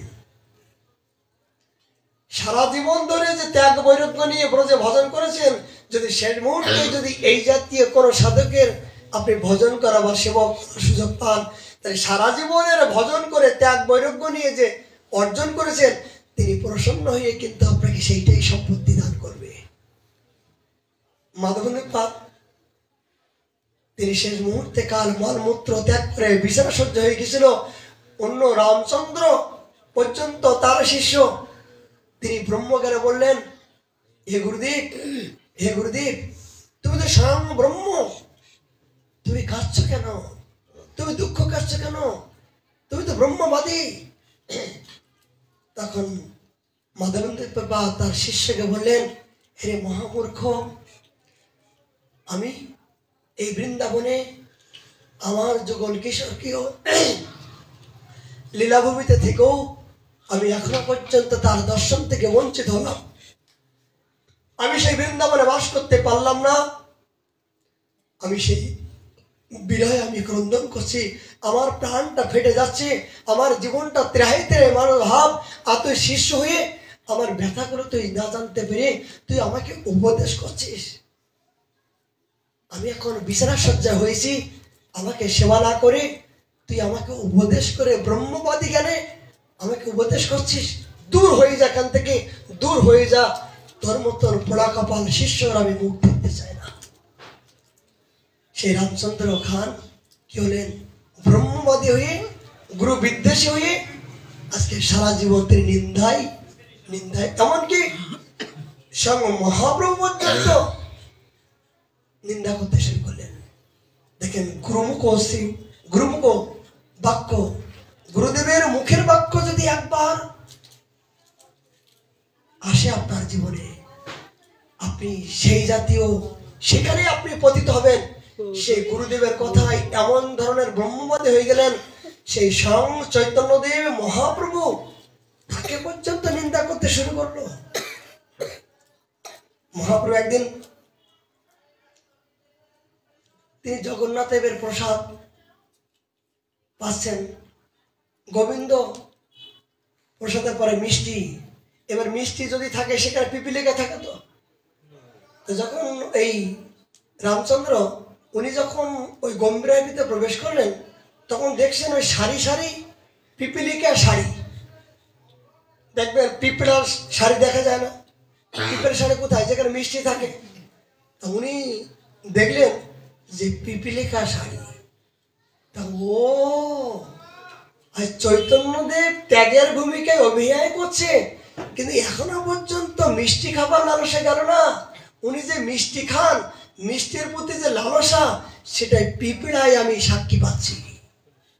দেখেন কেমন ধরনের ব্রহ্মবাদী নিন্দুকে, যে জাতীয় নিন্দা করে না, সে যেমন তেমন কোনো কিছু দেখলে সে নিন্দাই করতে শুরু করে। যখন এই পিঁপড়া দেখে বললেন, ও গোবিন্দ, আমি জানতাম যে তোমার ইষ্ট দেবতা ত্যাগী, তিনি সন্ন্যাসী। এই সন্ন্যাসী হয়ে ভালো মন্দ খাবার মতন তার কথা নয়, কিন্তু এখনো পর্যন্ত তোমরা ভুরি ভুরি মিষ্টি খাও, সেটা তোমরা অস্বীকার করলেও এই পিপিলিকাগুলো কিন্তু প্রমাণ দিচ্ছে। এই কথা মহাপ্রভু জানতে পারলেন। মহাপ্রভু জানতে পাওয়ার পরে গোবিন্দকে বলে, গোবিন্দ গোবিন্দ, আজ থেকে আর গম্ভীরার মধ্য দিয়ে কোনো মিষ্টি নিয়ে আসবে না। আজ থেকে গম্ভীরার ভিতরে কোনো মিষ্টি নিয়ে আসবে না। কেন? যে আমার গুরু ভাই, গুরু ভ্রাতা, মাধবেন্দ্রপুরী শিষ্য মানে আমার গুরু ভ্রাতা, গুরুতুল্য, তিনি আমাকে কৃপা করার জন্য আমি সন্ন্যাসী হয়ে যে মিষ্টি খেতে নাই, জিহ্বা লালসা করতে নাই, সেটা আমাকে শিক্ষা দিয়ে আমাকে কৃপা করলো। সমস্ত গম্ভীরার ভক্তগণ, সমস্ত রায় রামানন্দ, স্বরূপ দামোদর আদি সমস্ত সবাই প্রার্থনা করলেন, প্রভু সারাদিনে তো তুমি কিছু খাও না, একটু মিষ্টি নিলে জীবন ধারণ করার জন্য এগুলো ত্যাগ করলে তোমার উপায় কি প্রভু? সাবধান রামানন্দ স্বরূপ, তোমরা আমার নিষ্ঠার তোমরা বাধার সৃষ্টি করো না। আমার গুরুতুল্য, দেখুন মর্যাদা কাকে বলে। মহাপ্রভু সেই ভারতীকে গুরু জ্ঞানে সম্মান করে গোবিন্দকে বললেন, খবরদার, আজ থেকে গম্ভীরার মধ্য দিয়ে এই সন্ন্যাসী বৈরাগীর কীর্তকর্ম, নাম সংকীর্তন, জীবন লালসা কবুনা করিবে, উদার যাচিয়া মাগিয়া উদার পূর্তি করিবে, এটা হলো বৈরাগীর কর্তব্য।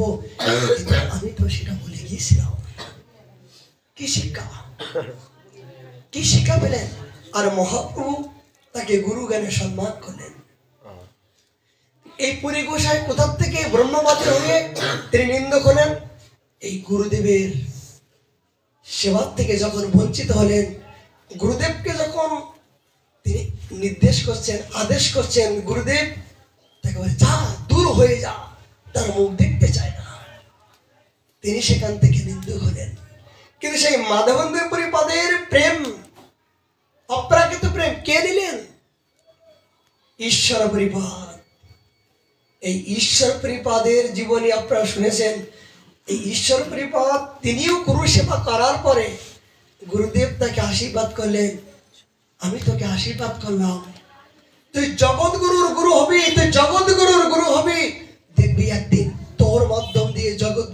কাছে প্রসন্ন হবে। তাহলে গুরুদেবের অভিসম্পাদে আজকে বিদ্বেষী হয়ে গেলেন, আর গুরুদেবের আশীর্বাদে সাক্ষাৎ জগৎগুরুর গুরু হওয়ার সৌভাগ্য পেলেন। এর চেয়ে দৃষ্টান্ত আর কি হতে পারে? এই ঈশ্বরী পরিপাদ গুরু সেবা করার পরে তিনি শেষ মুহূর্তে মাধবেন্দ্র পরিপাদের মলমূত্র পরিষ্কার করে তার প্রসন্নতা করলেন। গুরুদেব প্রসন্ন বললেন, ঈশ্বরী পরিপাদ, তুই যে আমার প্রাণ ভরে সেবা করলি, তোকে আমি কি দেব, তোকে আমি কি দেব? তখন ঈশ্বর বাবু, গুরুদেব, তোমার কাছে কি চাইবো? জগতের কোন বস্তু, অনর্থ বস্তু আমি কি চাইবো? জগতে এগুলো না চাইতে পারা যায়। গুরুদেব, তুমি আমাকে যে বস্তু দিলে আমি যেন জন্মে জন্ম আমি তোমাকে পাই।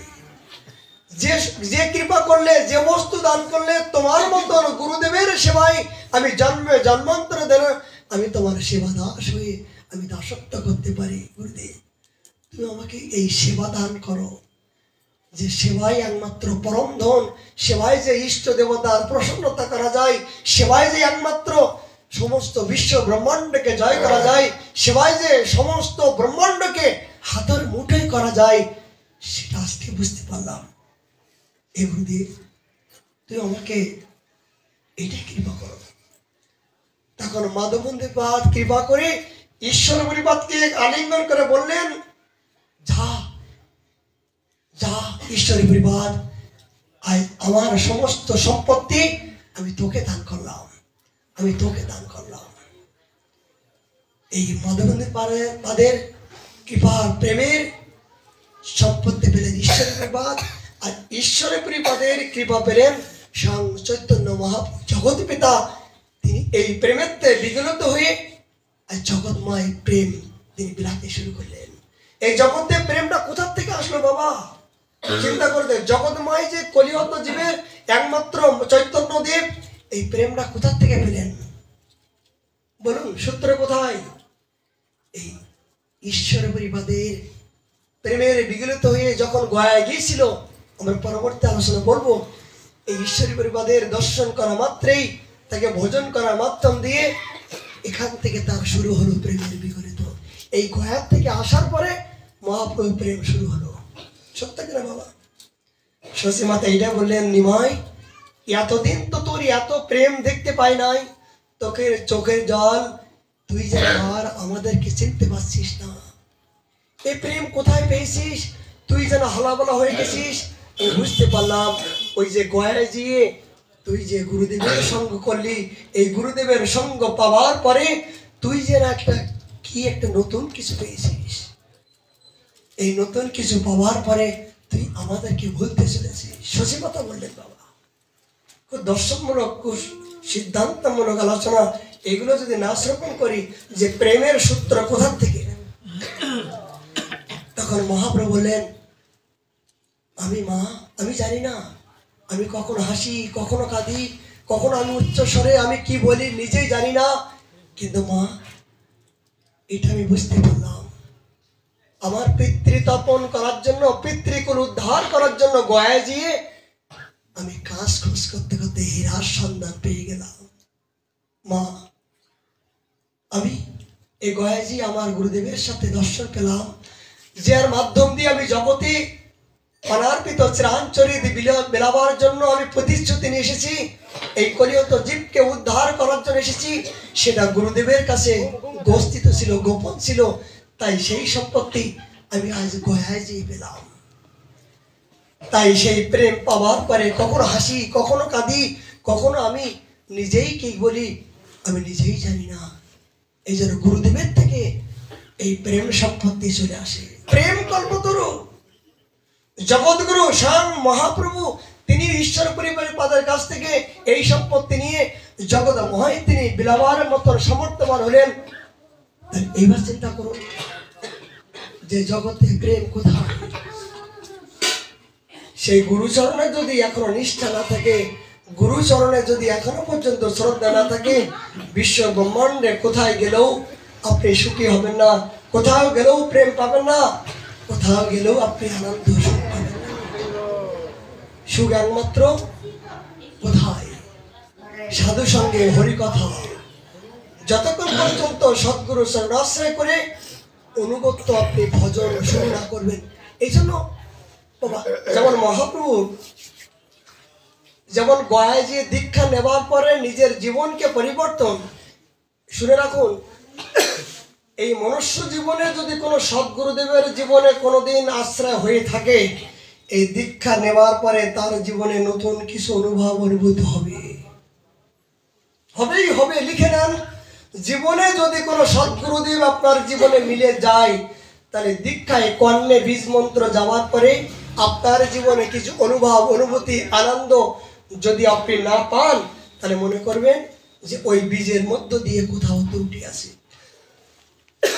যে ওই গুরুদেবের মাধ্যম দিয়ে, সদ্গুরুদেবের মাধ্যম দিয়ে কোথাও না কোনো ত্রুটি আছে। এইটাই সমস্ত মহাজন বলছেন, যেটা মহাপ্রভু শিক্ষা দিলেন, যে তিনি ওখান থেকে আসার পরে প্রেমে বিগলিত হয়ে গেলেন। এই জন্য যে বনের পশুগুলো পর্যন্ত মহাপ্রভুকে দেখে তারাও প্রেম পেল, কিন্তু আমার মতো নিকৃষ্ট পশু হয়েও আমি এখনো পর্যন্ত সে প্রেমের উপাধি কি আমি এখনো জানতে পারলাম না, আর জেনেও সেটা জানার চেষ্টা করলাম না। গোস্বামী বলে সেই পশু বড় দুরাচার, এদের মুখ কবু না দেখিবে, যার মুখে ভয় হরি কথা নাই তার মুখ বানাচিও না, যার মুখে ভুলে যাবে হরি তার দিকে তাকিও না। সাধু সাবধান। বাবা, সময় তো অনেক হয়ে গেল, অনেক কিছু সিদ্ধান্ত চলে আসছেন। দার্শনিক গ্রন্থ বাবা, চৈতন্য চরিতামৃত অনেক দার্শনিক গ্রন্থ, আমাদের সমস্ত গ্রন্থের রসতম গ্রন্থ এই চৈতন্য চরিতামৃত। এগুলো আমরা যত নিগড়াবো, যত আস্বাদন করবো, তত রস আমরা অনুভব করবো। মহাপ্রভু করোনা হলে আমরা আগামীকাল আবার 4টার সময় আজকের মতো এখানে বিশ্রাম নেব। জয় জয় রাধে কৃষ্ণ গোবিন্দ, জয় জয় রাধে কৃষ্ণ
কুল চন্দ্র, জয় জয় রাশেশ্বরী বিনোদিনী,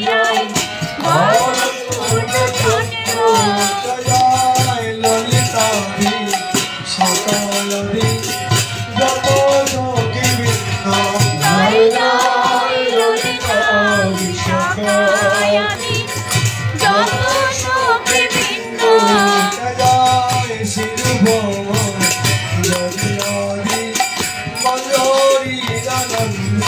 জয় জয়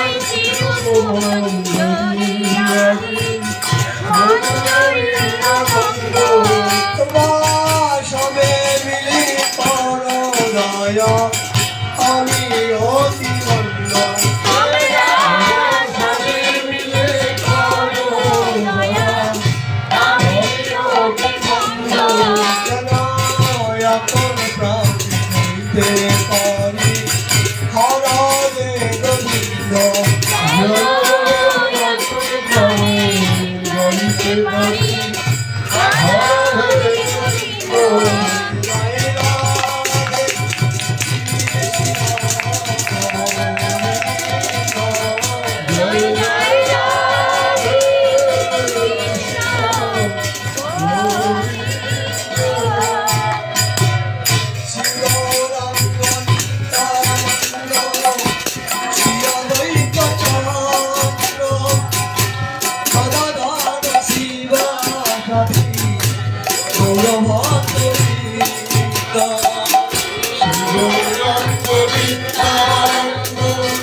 একটা কথা বলি, আগামীকাল বসন্ত পঞ্চমী, কালকে কিন্তু পুণ্ডরিক বিদ্যারিধি, তারপরে 4টে তিথি আছে।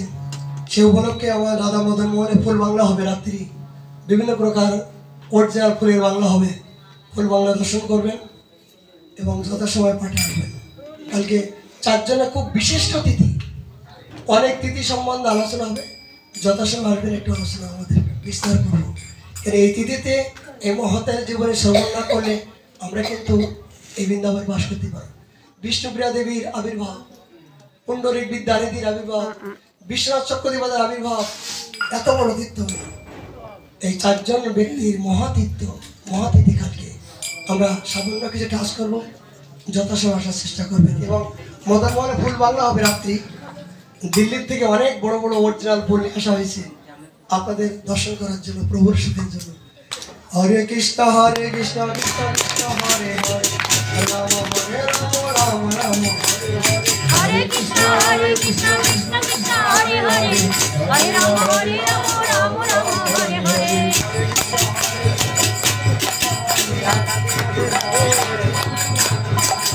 হরে